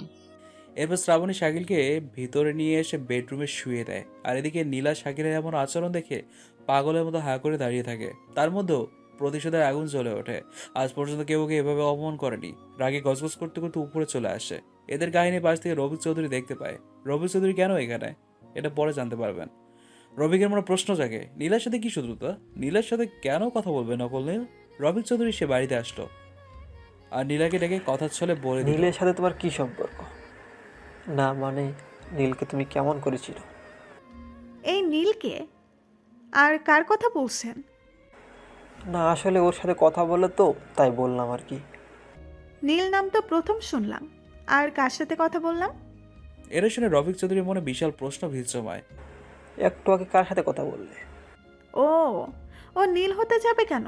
ওর নাম তো শাকিল। ও একটা টোকাই। হঠাৎ টোকাই থেকে এমন কিভাবে হলো সেটাই বুঝতে পারছি না। তুমি কি শিওর এটা শাকিল? 100% শিওর। ও তো আমায় প্রপোজ করছিল। তখন তো ওর পাশে যাওয়া যেত না। ওয়াক, কি বিশ্রী গন্ধ! আর আজও কিনা আমায় সবার সামনে অপমান করে চলে গেল। রবিক চৌধুরী নীলার কথা শুনে খুব অবাক হলো। পকেট থেকে ফোন বের করে নীলের ছবি দেখালো। এটা তো শাকিল। না, ওর নাম নীল শিকদার, ঢাকা শহরের টপ বিজনেসম্যান। এটা কি করে হতে পারে? কয়েকদিন আগে কার অ্যাক্সিডেন্টে মারা গেছে। এখন এই ছেলেটা এসে বলছে ও নাকি নীল। ও তার মানে নীলের এত সম্পত্তি দেখে লোভ সামলাতে না পেরে এখন নীল শিকদার হয়ে গেছে। নীল আর শাকিলের হুবহু এক, দেখতে এক। সেজন্য সবাই শাকিলের কথা বিশ্বাস করে। তুমি এক কাজ করো, নীলের বাসায় অ্যাড্রেস দিতেছি, সেখানে যাও। হ্যাঁ, আমি তাই করব। ওই ছোট লোকের বাচ্চাকে আমি ছাড়বো না। আমায় হুমকি দেয়, আমায় নাকি এই পথের ভিখারি বানাবে। এবার আমিও ওকে ভিখারি বানাবো। যাও। রফিক চৌধুরী নীলের অ্যাড্রেস দিল নীলাকে। নীলার সাথে সাথে গাড়ি বের করে রওনা হলো ঢাকার উদ্দেশ্যে। রফিক চৌধুরী তো অনেক খুশি, তার প্ল্যান সাকসেসফুল হয়েছে। এবার তার পথে আর কেউ থাকবে না। এদিকে শাকিল মনমরা হয়ে বসে আছে, কিছুই তার ভালো লাগছে না। শ্রাবণী শাকিলে এমন মনমরা দেখে সেও কষ্ট পাচ্ছে। শাকিলের মন ভালো করার জন্য অনেক কিছুই করলো, কিন্তু কাজ হচ্ছে না। আই শাকিল, কি কি? কি হয়েছে? কিছু তো বল। এমন মনমরা হয়ে থাকিস না প্লিজ। নীলাকে দেখে আমার পুরনো দিনের কথা মনে পড়ে গেল রে। মন খারাপ করিস না, চল আমরা রানীর কাছে যাই, তাহলে তোর ভালো লাগবে। চল। এরপর গাড়ি বের করে শাকিল আর শ্রাবণী চলে গেল রানীর কাছে। ভাইয়া, আপু, কেমন আছেন ভাইয়া? আমি তো আলহামদুলিল্লাহ ভালো আছি, আপনি কেমন আছেন? আমিও আলহামদুলিল্লাহ ভালো আছি। আপু, আপনি কেমন আছেন? আলহামদুলিল্লাহ ভালো, শোনা। তুমি কেমন আছো? আমিও আলহামদুলিল্লাহ ভালো। রানী, শাকিল আর শ্রাবণী আরো কিছুক্ষণ গল্প করলো। এরপর স্কুলের স্যারের কাছ থেকে ছুটি নিয়ে রানীকে নিয়ে রওনা দিল। আচ্ছা আপু, আপনি আমার ভাইয়াকে খুব ভালোবাসেন তাই না? আসলে ঠিক তখনই শাকিলের ফোনটা বেজে উঠলো। শাকিল স্ক্রিনে তাকিয়ে দেখে জান্নাতের ফোন। জান্নাত কেন ফোন করলো? তোকে ডাকার জন্য। রানী, তুমি জানতে চেয়েছিলে না আমি ওকে ভালোবাসি কি না? আমি ভালোবাসলেই কি, তোমার ভাইয়া অলরেডি বুকিং। শ্রাবণী চুপ করে বল, কি করবো? রিসিভ করে কথা বল। আচ্ছা। শাকিল ফোনটা রিসিভ করলো, সাথে সাথে ফোনের উপর থেকে ভেজা কণ্ঠে জান্নাত বলল, কোথায় যাচ্ছ? রাস্তায়। এক্ষুনি একবার বাসায় আসো। কেন? আসতে বলছি, আসবা। আচ্ছা আচ্ছা, আসছি। ফোন কেটে দিল। শ্রাবণী, জান্নাতকে সব বলতে হবে, নয়তো আমি আর এমন প্যারা নিতে পারছি না। আর কতদিন ওর কাছ থেকে পালিয়ে বেড়াবো? কাজের দোহাই দিয়ে আজ কয়েক মাস হলো পালিয়ে আছি, আর কত? একজন পুরুষ একজন মহিলার কাছে যা চাই সেটাই তো জান্নাত তোকে দিতে চাই, তাহলে পালানোর কি আছে? দেখ, আমি অন্যদের মতো না, আর কারো ইজ্জতের উপর আমার কোনো লোভ নেই। মেয়েদের আমি যথার্থ সম্মান দেই, এমন কথার কোনোদিন বলবি না। সত্যিই তুই সবার থেকে আলাদা। আজকের দুনিয়ার মেয়ের দেহ পাবার জন্য প্রেম ভালোবাসা হয়। ওসব কথা রাখ, এবার বল কখন বলবি জান্নাতকে? আপুকে সামলানো খুব মুশকিল হবে রে। আমি কিচ্ছু জানি না। আচ্ছা, আগে চল, কি জন্য ডাকলো? জানিস আজকে জান্নাতের কণ্ঠ কেমন অন্যরকম লাগলো। এমনি হয়তো। শাকিল আর কথা বলো না, মন দিয়ে গাড়ি চালাতে লাগলো। কিছুক্ষণ পর নীলের বাসার সামনে এসে দাঁড়ালো। বাড়িটা কেমন যেন ঠান্ডা হয়ে গেছে, কোনো আওয়াজ কোনো শব্দ কিচ্ছু নেই। শাকিল গাড়ি থেকে বেরোতে পকেট থেকে লকেটটা পড়ে গেল, যেটা শাকিল জন্মের পর থেকে তার গলায় পড়ে আছে। এখন আর তেমন পড়ে না, তাই লকেট পকেটে রাখে। ভাইয়া, তোমার লকেট? আগে তো এটা গলায় থাকতো, আজ হঠাৎ পকেটে কেন বলো তো? গলায় তেমন আর পড়ি না। বড়লোক হয়ে তোমার আম্মুকে ভুলে গেলা? কি বলছিস? গলায় পড়ো বলছি। আচ্ছা, পড়লাম। এবার ভেতরে চল। এরপর তিনজনে গেট দিয়ে সোজা ড্রয়িং রুমে ঢুকে পড়লো। ঢুকেই তো অবাক হলো, সবাই মনমনে দাঁড়িয়ে আছে। শাকির ভিতরে যে দাঁড়ালো, তখন জান্নাত শাকিরের কাছে আসলো। শুকনো মুখে শাকিরের দিকে তাকিয়ে ঠাস করে একটা থাপড় বসিয়ে দিল। শাকিল গালে হাত দিয়ে অবাক দৃষ্টি তাকিয়ে আছে। আপু, কি করছো? চুপ, ওই মুখে আমায় আপু ডাকবি না। কি বলছো? হ্যাঁ, ঠিক বলছি। কত টাকা লাগতো তোদের? হ্যাঁ, কত টাকা? আমায় বলতি, আমি দিতাম। দরকার হলে নীলের সব সম্পত্তি দিয়ে দিতাম। তোরা তো এই জন্যই এসেছিস। আপু, কি বলছো? এখন ন্যাকামো করে লাভ নেই। কি হয়েছে? আমি তো কিচ্ছু বুঝতে পারছি না। আর ওকে মারলি কেন? কিচ্ছু জানিস না তাই না? হুম। একজন রাস্তার টোকাই এনে আমাদের নীল বানালি, আর আমার সব বিশ্বাস করে নিব, এটাই তো ভেবেছিলি তাই না? টোকাই? এই আমার সামনে দাঁড়িয়ে আছে নকল নীল, শাকিল খান, একজন টোকাই। আর আমাদের এগুলো সম্পত্তির লোভ সামলাতে না পেরে তোরা দুজন এমন জঘন্য কাজে নেমে পড়েছিস। আরে কি বলছো? ওই নীল না, ও নীল নয়। ও যে নীল স্যার নয়, এর প্রমাণ কি আছে? এই দেখ, এই শাকিলের ভাই যেদিন মরে সেদিন টিভিতে শাকিলের ফটো দেখা গেছে। এই ভিডিও দেখে শ্রাবণী তো একদম পাথর হয়ে গেল। এবার তো সত্যি সত্যি প্রমাণ হয়ে গেল। তোরা মানুষ না, তোরা জানোয়ার। না হলে একজনের দুঃখে ভরা মানুষের সাথে এমন খেলা খেলতি না। আমার ছেলেকে এরাই খুন করেছে, এরাই খুনি। বল, আমার ছেলেকে কেন খুন করলি? বল, কি ক্ষতি করেছিল তোদের? শাকিরা শ্রাবণী চুপ করে দাঁড়িয়ে আছে। এই টোকাই, বল কি জন্য এমন করলি? কত টাকার দরকার বল? ওর কোনো দোষ নেই, আমার বলাতেও করেছে। তোরা তো ভালোই অভিনয় করতে পারিস, বাহ বাহ।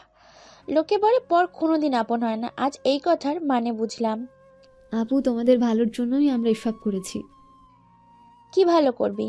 স্বামী হারিয়ে আধমরা ছিলাম, ছেলে হারিয়ে এক মা হারা মা আধা মরা ছিল। তোরা তো আমার পুরোই মেরে দিলি। নীল ভাইয়া পিছিয়ে আছে। থাক, আর অভিনয় করতে হবে না, এবার অন্তত মরা মানুষটাকে ছেড়ে দে। আপু, কি বলছো? ভাইয়া পড়েনি, বিশ্বাস করো। বিশ্বাস? বিশ্বাস তো করেছিলাম, সেই জন্য তো আজ এই অবস্থা। এবার বিশ্বাস করলে না জানি খবরে পৌঁছাতে হয়। কিন্তু নিজের বোনের জায়গাটা তোকে দিয়েছিল, কখনো পর ভাবেনি। সবসময় তোর পাশে ভাই হিসেবে থেকেছে, আর আজ সেই লোকটা চলে যাবার পর তুই তার পরিবার আর তার সম্পদ নেওয়ার জন্য কি উঠে পড়ে লাগলি, মিথ্যে অভিনয় করলি। এটাই কি ছিল তার প্রতিদান? আপু, আমাদের কথায় বিশ্বাস করো, মানছি নীল নকল। হ্যাঁ, ওর নাম শাকিল খান, ও একটা টোকাই। ওকে আমি এখানে এনেছি, আমি ওকে নীল বানিয়েছি। কিন্তু বিশ্বাস করো, আমাদের কোনো খারাপ মতলব ছিল না, আর নেই। তাহলে কি জন্য করলি?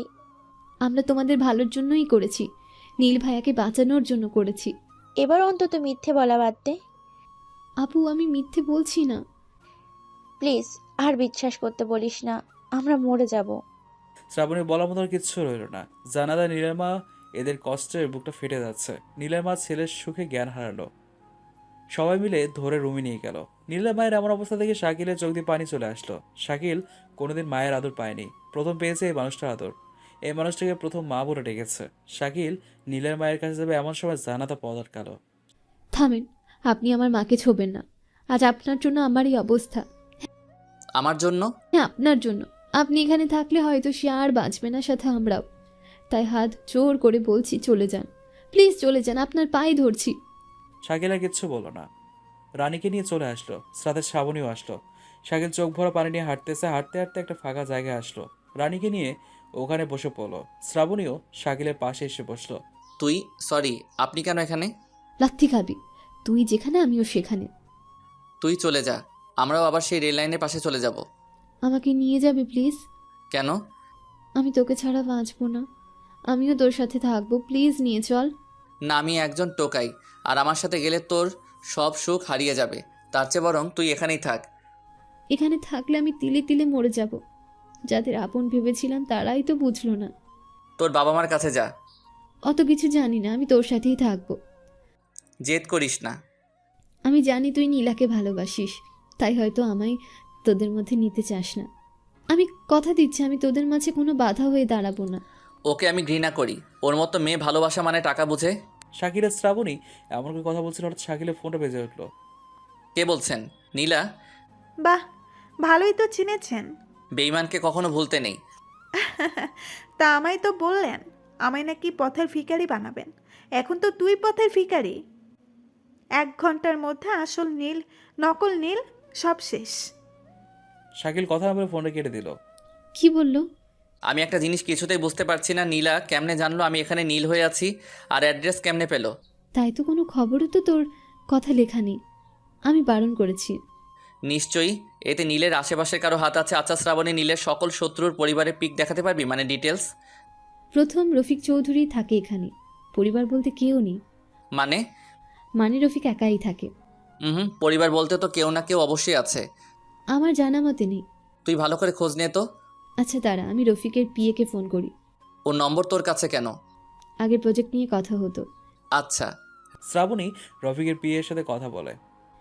হ্যাঁ, তোর ধারণা ঠিক, রফিকের পরিবার আছে, আর সেটা এখানে নয়, রাজশাহী থাকে। রাজশাহীতে? ওর পরিবারের সকলের পিক দিতে বললাম, এই তো এসে গেছে। শ্রাবণী ফোন থেকে রফিকের পরিবারের পিক দেখালো শাকিলকে। শাকিল এটা দেখে তো অবাক। এরা কারা? এটা রফিক, পাশেরটা ওর স্ত্রী, তার পাশেরটা ওর মেয়ে। নীলা? এটাই নীলা?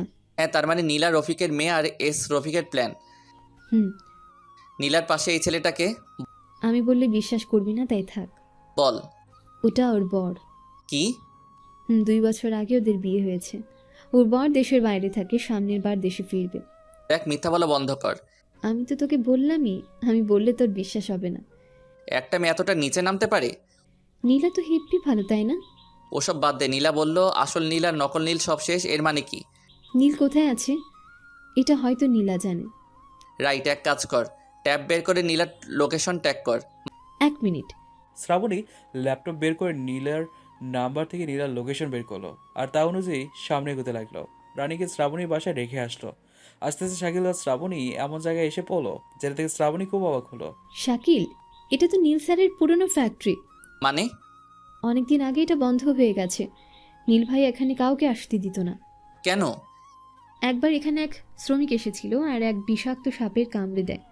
তখন লোকটা মারা যায়। তারপর থেকে এখানে সবাইকে আসতে নিষেধ করা হয়েছে। কিন্তু নীলা এখানে কি করছে? ভেতরে চল, তাহলেই দেখতে পাবি। তারপর শাকিল আর শ্রাবণী আস্তে আস্তে ভিতরে প্রবেশ করলো। মাঝখানে আসতেই হঠাৎ করে চারপাশ থেকে ঘিরে ধরে অনেক গুঞ্জ। সামনে থেকে আস্তে আস্তে বেরিয়ে আসে রফিক চৌধুরী আর তার মেয়ে নীলা। ভেবেছিলাম পোশাকের সাথে সাথে তোর বুদ্ধিটাও পাল্টে গেছে, কিন্তু এখন তো দেখছি একাম আগের মতোই বোকা আছিস। কি বলতে চাস তুই? তুই হয়তো ভেবেছিস সেখানে তোর নিজের বুদ্ধিতেই আসছিস, কিন্তু এটা একাম ভুল ধারণা। আমরা তোকে এখানে আনছি। মানে? আমাদের প্ল্যান অনুযায়ী নীলা তাকে ফোন করে, তার সাথে কথা বলে, তার হাতে একটি রাস্তা তুলে দেয়, আর তুই বোকার মতো সেই রাস্তা ধরে মৃত্যুর মুখে হাজির হলি। জন্ম মৃত্যু আল্লাহর হাতে। আজ কার মৃত্যু আছে সেটা একমাত্র আল্লাহ জানে। আজ তোর মৃত্যু আমার হাতে, তার সাথে তোর শ্যাম চেহারার অধিকারীও। নীল কোথায়? মারেনি, কারণ ওকে মারে আমাদের কী লাভ, বরং আমাদের হাতে থাকলে লাভ। তাই না মেরেই সবার কাছে মেরে দিছি, শুধু একটা স্বাক্ষরের অপেক্ষা। স্বাক্ষর কি করবি? নেওয়া কমপ্লিট। এখন নীল সিদ্ধারের সব সম্পদের মালিক আমি। এবার তোকে ছেড়ে দে। ছাড়লে কেমন হবে? তোরা তো আমার সব রূপ দেখে ফেলছিস, তোদের তো ছাড়া যাবে না। কি করতে চাচ্ছিস তুই? ফোন। রফিক চৌধুরী পকেট থেকে ফোন বের করে সাংবাদিককে ফোন করে বলল, আজকের ব্রেকিং নিউজ, নীল শিকদারে তার সমস্ত সম্পত্তি আমার নামে লিখে দিয়ে গেছে। এই কাগজপত্র সব আমার কাছে। ফোন কেটে দিল। বস, আপনার মাথায় এত বুদ্ধি? আমায় তো মেরেই ফেলবেন, তার আগে আমায় একটা অটোগ্রাফ দিবেন প্লিজ প্লিজ, তাহলে আমি ধন্য হব। হ্যাঁ অবশ্যই, হা হা হা। শাকিল একটা কাগজ নিয়ে রফিকের সামনে ধরলো আর রফিক চৌধুরী কলম বের করে তাতে স্বাক্ষর করে দিল। আপনি কত মহান। হা হা হা। হেসে নে, মন খুলে হেসে নে। এবার কি হবে? আমাদের হাত থেকে তো সব চলে গেল। নীল ভাইয়াকে কি করে বাঁচাবো? একটু ওয়েল কর শোনা। মরার জন্য ওয়েট করো, তারপর সব ঠান্ডা হয়ে যাবে। ঠান্ডা আমাদের নয়, এবার তোর হবে। এবার মানে? টিভি চালু কর। রফিক চৌধুরী তাড়াতাড়ি রিমোট হাতে নিয়ে টিভি অন করলো আর শ্রাবণী সহ রফিক আর তার লোকেরা সবাই অবাক হলো, এমনকি নীলাও। আজকের ব্রেকিং নিউজ, শহরের টপ বিজনেসম্যান নীল শিকদারের খুনিকে পাওয়া গেছে। এতদিন পর সে মুখ তুলে দাঁড়িয়ে আছে। এখন নীলের সমস্ত সম্পত্তি তার নামে দাবি করছে। তার বক্তব্য হচ্ছে নীল তার সমস্ত সম্পত্তি তার নামে লিখে দিয়ে গেছে। সে আর কেউ নয়, সেটা হচ্ছে শহরের দ্বিতীয় টপ বিজনেসম্যান রফিক চৌধুরী। হ্যাঁ, আমরা সকলেই জানি তারা একে অপরের শত্রু। একজন লোক তার সব থেকে বড় শত্রুকে কি করে সম্পত্তি দিতে পারে? আর নীলের পরিবার ছিল, তার ছেলে ছিল, মা স্ত্রী সবাই ছিল। আদালতের মত অনুযায়ী নীল তার সমস্ত সম্পত্তি তার পরিবারের যে কোনো একজনের নামে রাখছে। নীল মারা যাওয়ার পর তার সমস্ত সম্পত্তি তার পরিবার পাবে, ইত্যাদি ইত্যাদি। এটা শুনে রফিকের কপালে চোখ উঠে গেল। কি রে, সব কিছু ঠান্ডা লাগছে তো? এটা কি করে সম্ভব? সব কিছুই সম্ভব বস। কি করে করলি তুই এটা? নকল নীল হয়ে যখন থেকেছি তখন তো নীলের নকল স্বাক্ষরটা পারা তো স্বাভাবিক, আর আমিও পারতাম। যখন জানতে পারলাম তার সম্পত্তির দিকে তোর চোখ, তখন আমি কাউকে না বলে নীলের সমস্ত সম্পত্তি তার পরিবারের নামে করে দিই। আর স্বাক্ষরের তারিখ ঠিক দিই কয়েক মাস আগের।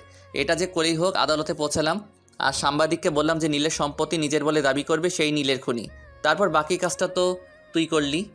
শাকিল, এটা তুই কি করলি? কখন? আমি তো তোর সাথে সবসময় ছিলাম। আমি এটা কাউকে বলতে চাইনি, তোকেও না, শুধু নীলের কথা ভেবে। সরি রে। It's okay. অলরেডি পুরো শহর জেনে গেছে তুই নীলের খুন করেছিস। করিনি, তবে করব। এই কে আছিস? ওকে মার। সবাই ঝেঁকে মেরে আসতেই হঠাৎ বাইরে প্যাঁপো আওয়াজ আসলো। সবাই থমকে দাঁড়ালো। পুলিশ কিভাবে টের পেল? তুই আমাদের না, পুলিশদের ডেকেছিস। তোর মেয়ে আমায় লোকেশন দিয়েছে, আর আমি সেটা সরাসরি পুলিশের হাতে দিছি। ভালো হয়নি বল? তোকে তো আমি। মিস্টার নীলা, এরপরেও কি বলবেন যে আমাদের বুদ্ধিটা পাল্টায়নি ম্যাডাম? বেইমানে দুনিয়ায় কি করে বাঁচতে হয় এটা আমি জেনে গেছি। তাহলে ডায়লগ পরে মারিস, ওদের সাথে তো আমাদেরও ধরবে। আমাদের নামে কেস আছে, নকল নীল সাজার। দেখছিস কি, লুকিয়ে পড়। শাকিল শ্রাবণের হাত ধরে ফ্যাক্টরির ভিতরে লুকিয়ে গেল। রফিক পালাবে এমন সময় পুলিশ ভিতরে চলে এলো। রফিক সহ তার চেলাদের হাতে অস্ত্র দেখে সন্দেহ করে অ্যারেস্ট করলো। শাকিলের শ্রাবণী এবার বের হলো। পুলিশ তো চলে গেল, এবার ভাইয়াকে কোথায় পাবো? আর এই ফ্যাক্টরিটা ভালো করে খুঁজে দেখ। হুম। তারপর শ্রাবণী আর শাকিল পুরো ফ্যাক্টরি খুঁজতে লাগলো। খুঁজতে খুঁজতে সন্ধ্যা নেমে আসলো। হঠাৎ শ্রাবণী শাকিলকে ডাক দিল। শাকিল তাড়াহুড়ো করে এসে দেখে নীলকে একটা বেঞ্চের সাথে বেঁধে রাখছে। শাকিল খুলতে গেল, তখন শ্রাবণী শাকিলের হাত ধরে নিল। থাম, আমি কিছু একটা শব্দ পাচ্ছি। শাকিল মোবাইলে টর্চ বের করে দেখে তো মাথা খারাপ। নীলের বুকের সাথে টাইম বোমা লাগানো আছে, তাতে সময় মাত্র আর 1 মিনিট। নীল অজ্ঞান হয়ে আছে। মোবাইল ধর। না শাকিল, তুই যাস না প্লিজ।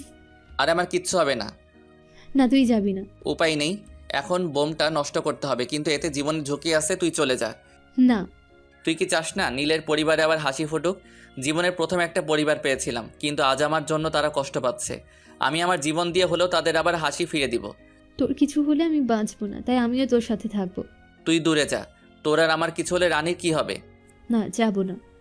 শ্রাবণী শাকিলের হাত শক্ত করে ধরলো। শাকিল মানা করার সত্ত্বেও শ্রাবণী শাকিলকে একা ছেড়ে গেল না। শাকিল এটা দেখে খুব অবাক হলো। শ্রাবণীর প্রতি একটা মায়া জেগে গেল। আমার হাত ছাড়, নয়তো তার কেমনে কাটবো। শ্রাবণী শাকিলের হাত ছেড়ে পেছন থেকে জড়িয়ে ধরল। শাকিল এবার বিসমিল্লাহ বলে লাল আর নীল তারে হাত দিল। মুহূর্তেই রকির কথা মনে হলো। এই বোমার জন্যই রকির মৃত্যু হয়েছে, হয়তো আজ আমারও হবে। একথা ভেবে শাকিল চোখ বন্ধ করে দুই তার একসাথে দিল টান। সাথে সাথেই শিরশির করে একটা শব্দ হলো। তারপর আর কোনো আওয়াজ না পেয়ে শাকিল চোখ খুলে দেখে বোমার আলো নেভে গেছে, মানে বোমা বন্ধ হয়ে গেছে। শাকিল এবার বুকে ফু দিয়ে শ্রাবণীর হাতে হাত দিল। শ্রাবণী চোখ খুলে দেখে নীল তার দিকে তাকিয়ে আছে। শ্রাবণী বোমার দিকে তাকিয়ে দেখে বোমা বন্ধ হয়ে গেছে। এরপর শ্রাবণী আর কিছু না ভেবেই শাকিলকে জড়িয়ে ধরলো। শাকিলও আলতো করে জড়িয়ে ধরলো। এরপর তারা নীলকে খুলে দিল। নীল একবার চোখ খুলে তাকিয়ে আবার অজ্ঞান হয়ে গেল। নীলের ওজন একদম পাতলা হয়ে গেছে, তাই শাকিল নীলকে 2 হাত দিয়ে তুলে নিল। নীলের হাতে যেই কাপড় দিয়ে বাঁধা ছিল সেটা দিয়ে শাকিল তার মুখ বাঁধলো। এরপর পাশের একটা হসপিটালে ভর্তি করালো। নার্স নীলকে চিনতে পারছে, সাথে ডক্টররাও, তাই তাড়াতাড়ি নীলকে নিয়ে অপারেশন থিয়েটারে নিয়ে গেল। শাকিল আর শ্রাবণী এসে ফোন নিয়ে নীলের স্ত্রীকে ফোন দিল। শাকিল জানে তার নম্বর থেকে ফোন দিলে জান্নাত ধরবে না, তাই ডাক্তারের ফোন থেকে ফোন দিল। আসসালামু আলাইকুম, কে বলছেন? আমি কে এটা পরে জানবেন। আপনার স্বামী মিস্টার নীল শিকদার হাসপাতালে আছে। Wrong number. ঠিক নম্বর বিশ্বাস না হলে এসে দেখে যান। ফোন কেটে দিল। কি করবি এখন? ওদের সন্তানকে ওদের কাছে ফিরিয়ে দিয়ে আমি বিদায় নিব তোদের সবার থেকে। আবার ওই একই কথা, আমি তোর সাথে থাকবো। অনেকক্ষণ পর ডক্টর বেরিয়ে আসলো। ডক্টর শাকিলকে বলল অনেক পরিমাণ নির্যাতন করা হয়েছে, তাই অবস্থা খুবই খারাপ। কথা বলে শাকিল চলে গেল। শাকিল মুখ বাঁধা অবস্থায় নীলের কাছে গেল। নীলকে দেখে মনে হচ্ছে না যে ওকে কয়েক মাস থেকে বন্দি করে রাখছে। চুলদাড়ি মোচ সব একদম আগের মতোই, শুধু একটু চেহারার বদল হয়েছে। ঠিক তখনই জান্নাত আর নীলের মা এসে হাজির হলো। এসে দেখে নীল শুয়ে আছে। জান্নাত আর ওর মা ভাবলো হয়তো এটা শাকিল। পাশে শ্রাবণী দাঁড়িয়ে আছে। একবার ঠকিয়ে মন ভরেনি, আবার শুরু করেছিস? আরে আপু, এটা সত্যি সত্যি ভাইয়া। আমি ভাবতেও পারছি না, মরা মানুষকে নিয়ে তোরা আর কত মিথ্যে বলবি। ভাইয়া মরেনি, এটাই ভাইয়া। প্লিজ এইবার থাম। আপনি এদিকে দেখেন। জান্নাত শাকিলের দিকে তাকাতে শাকিল মুখ থেকে কাপড়টা সরিয়ে নিল। আমি শাকিল, উনি আপনার নীল, এটাই সত্যি। এটা দেখে জান্নাত আর নীলের মা খুব অবাক হলো। একই মতো দুজন। নীলের মায়ের চোখ দিয়ে পানি গড়িয়ে পড়লো। সঙ্গে সঙ্গে নীলকে বুকে টেনে নিল। তখন শাকিল সেখান থেকে চলে আসলো আর সোজা শ্রাবণীর বাসায় চলে এলো। জান্নাত আর নীলের মা অনেক খুশি। একটু পর নীলের জ্ঞান ফিরল। বাবা তুই বেঁচে আছিস? মা তুমি? আমি এখানে কেন? মা, রফিক আমায় মেরে ফেলবে মা। বাবা শান্ত হ, ও তোকে কিছু করতে পারবে না। এখন তুই আমার কাছে আসিস। আমি কি করে আসলাম এখানে? সেটা তো আমরাও জানি না। আমার মতো একটা লোক আমার কাছ থেকে বোমা সরালো, আমায় তুলে নিল, তারপর আর কিছু জানি না। শাকিল? তার মানে শাকিল তোমার বাঁচিয়েছে? শাকিল কে? একদম হুবহু তোমার মতোই দেখতে। মানে? নীলের মনে প্রশ্ন জাগলো। এদিকে শাকিল রানীকে নিয়ে রওনা হলো। সাথে জোর করে শ্রাবণীও আসলো। শাকিল সোজা হসপিটালে আসলো। নীলের রুমে এসে দরজা লাগিয়ে মুখ থেকে কাপড় সরালো। নীল এটা দেখে অবাক হলো। নীল ভাইয়া, সরি, এতদিন আপনার জায়গায় আমি ছিলাম শুধু আপনাকে খুঁজে বের করতে। তবে এটাতে আমার কোনো ক্রেডিট নেই। আছে শত আছে শত শ্রাবণীর। শ্রাবণী আমায় জোর করে শহরে আনে। সবাই মানতো আপনি মরে গেছেন, কিন্তু শ্রাবণী এটা বিশ্বাস করতো না, তাই আমায় দিয়ে আপনাকে খুঁজতে লেগেছিল। এখন আপনাকে পেয়ে গেছে, তাই আমার কাজ শেষ। আর জান্নাত আপু, আপনার সাথে অনেক অভিনয় করছি, তবে আপনার দিকে কোনো কুনজর দেইনি। মারলে মাফ করবেন, আর আপনার বোনকে বোঝান ও আমার সাথে যাবার জন্য উঠে পড়ে লেগেছে। আমি একজন টোকাই, আর এত বড় পরিবারের মেয়ে একজন টোকাইয়ের সাথে থাকবে, এটা লোকে কেমনে বলবে? ফলে আপনাদেরই সম্মান নষ্ট হবে। আর আম্মু, সরি, মাফ করবেন, জীবনের প্রথম আপনাকে আম্মু ডেকেছি। নিজের মায়ের জায়গাটা আপনাকে দিয়েছি, এই জন্য একবার আপনার পায়ে হাত দিই প্লিজ। শাকিল নীলের মায়ের পায়ে হাত দিল। তখনই শাকিলের লকেটটা শার্টের ভেতর থেকে বেরিয়ে গেল। দাঁড়াতে সেটা বুকের ওপর ঝুলতে লাগলো। আর এটা দেখতে পেলেন নীলের মা।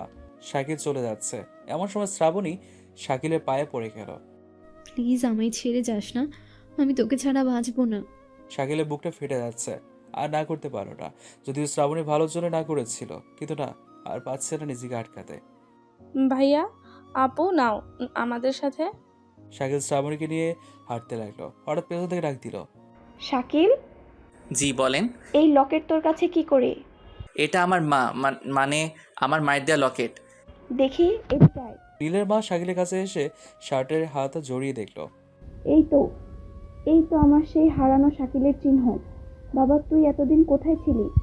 আমি তোকে কতই না খুঁজেছি। এই লকেট তোর আর নীলের জন্মদিনে তোর বাবা পরিয়ে দিয়েছিল। হ্যাঁ, এটা তো আমার কাছেও আছে। সেদিন তোদের নিয়ে ঘুরতে গেছিলাম রাজশাহী। হঠাৎ ঘূর্ণিঝড় এসে সব এলোমেলো করে দেয়, সাথে তোকে আমার কাছ থেকে কেড়ে নেয়। সারা শহর তোকে অনেক খুঁজেছি, কোথাও পাইনি। সেই ঝড়ে আমি একটা গর্তে যে পড়ি, সেখানকার একটা দাদু আমায় তুলে নিয়ে বাঁচান। 3 দিন নাকি অজ্ঞান ছিলাম। দাদু আমায় বলতো, তোকে দেখতেই আমার বুকটা ভরে গিয়েছিল। শাকিল ফিরে গেল তার হারানো মাকে আর ভাইকে। জান্নাত পেল তার স্বামীকে। ওদিকে নীলা আর রফিক চৌধুরী থানায় নিয়ে গেল। যখন সবখানে জানাজানি হলো যে নীল ফিরে আসছে, তখন নীল হসপিটালে অসুস্থ অবস্থায় ছিল। নীলের কাছে পুলিশ ফোন করে সন্দেহবশত, আর নীল সব সত্যি বলে। এটা পুলিশ শুনে রফিকের ফাঁসির কথা ভাবলো, কিন্তু নীল বারণ করলো। নীলের কথা অনুযায়ী পুলিশ রফিক চৌধুরীর শাস্তি কমিয়ে কয়েক মাস জেল দিল। এদিকে আস্তে আস্তে সুস্থ হয়ে ওঠে নীল। শাকিল, নীল, রানী আর জান্নাত তাদের মাকে নিয়ে অনেক সুখী হলো। এই নিয়ে তাদের সংসার ভরে গেল। কয়েকদিন পর শাকিলের সাথে শ্রাবণীর বিয়ে হলো। শাকিল আর নীল দুজন যেহেতু একই, তাই জান্নাত আর শ্রাবণী ঝামেলায় পড়তো মাঝে মাঝেই, যার ফলে দুজনের চেলার স্টাইল, দাড়ির স্টাইল আলাদা, যেন তারা চিনতে পারে। শাকিল টোকাই থেকে আজ কোটি কোটি টাকার মালিক। শাকিল আর নীল দুই ভাই মিলে তাদের বিজনেস আরো বড় করার চেষ্টা চালিয়ে যাচ্ছে। আর রানীকে এবার আরো একটা বিশাল নাম করা স্কুলে ভর্তি করালো। কয়েক মাস পর রফিক চৌধুরী জেল থেকে বেরিয়ে আসলো। বেরিয়ে এসে রফিক সোজা তার অফিসে চলে গেল। কিন্তু দুঃখের বিষয়, তাকে সেখানে ঢুকতে দিল না। রফিক চৌধুরীর অফিসে আগের সব কর্মচারী আর নেই, এখন সব নতুন নতুন কর্মচারী। এটা দেখে রফিক চৌধুরী খুব অবাক হলো। একজন কর্মচারীকে ডেকে এসবের কারণ জানতে চাইলে কর্মচারী বলল শাকিল স্যারের কাছ থেকে সব জেনে নেবেন। রফিক চৌধুরী কর্মচারীর কথা অনুযায়ী শাকিলকে ফোন করলো। রফিকের অনেক রাগ হলো শাকিলের কথা শুনে। রাগে গজগজ করতেই ফোন দিল। শাকিল ফোন রিসিভ করলো। এই শাকিল, এই তুই এসব কি শুরু করছিস? আরে আগের শ্বশুরমশাই যে, আপনারই তো ফোনের অপেক্ষায় ছিলাম। বাজে কথা বাদ দে, আর বল তুই অফিসে কি করিস? হ্যাঁ, আরে আপনি তো মহান, আপনি তো দয়ালু। টোকাইদের দুঃখ দেখতে না পেরে আপনি আপনার এতগুলো সম্পদ তাদের নামে করে দিয়েছেন। কি দয়ালু আপনি। এই কি বলছিস তুই? কি বলছিস? আমি কখন টুকাইদের নামে আমার সম্পত্তি লিখে দিলাম? আহা আহা, কি মানুষ গো আপনি। লোকে সবার সামনে দান করে আর আপনি চুপি চুপি দান করেন। বাহ বাহ। কি বলছিস তুই এসব? আপনার একটা অটোগ্রাফ দিবেন প্লিজ? তার মানে তুই? ইয়েস, ওটা তোর কাছে অটোগ্রাফ নেইনি, বরং অটোগ্রাফের নামে দলিলে স্বাক্ষর করে নিয়েছি। তোকে আমি ছাড়বো না। আমায় পরে দেখিস, আগে তুই পিছনে দেখ। রফিক চৌধুরী অবাক হয়ে পেছনে তাকায়। পেছনে দেখে দেখে অনেক মানুষ সহ সাংবাদিক আসছে। এখন তুই নিজেকে সামলা। তুই আমার সাথে বেইমানি করলি? ভাগ্য ভালো যে তোর সব সম্পত্তি নেইনি, যেটুকু আছে সেইটুকু বাঁচাতে চাইলে ঢাকা শহর থেকে চলে যা। আর ভুল করেও আমার পরিবারের দিকে চোখ তুলে তাকাবি না। আমি আসবো, আবার আসবো, তখন প্রতিশোধ নিব। চরম প্রতিশোধ। তখন দেখা যাবে। রফিক চৌধুরী ফোন কেটে দিল। পরের দিন শোনা গেল রফিক চৌধুরী আর ঢাকা শহরে নেই। খবরে ব্রেকিং নিউজ হলো রফিক চৌধুরী তার এতদিনের কামানো টাকা পয়সা সব টোকাইদের নামে দান করে সে সম্মানের সহিত তার নিজ বাসায় চলে গেছে। এরপর তাদের সুখে শান্তি সুখে তাদের জীবন কাটতে লাগলো।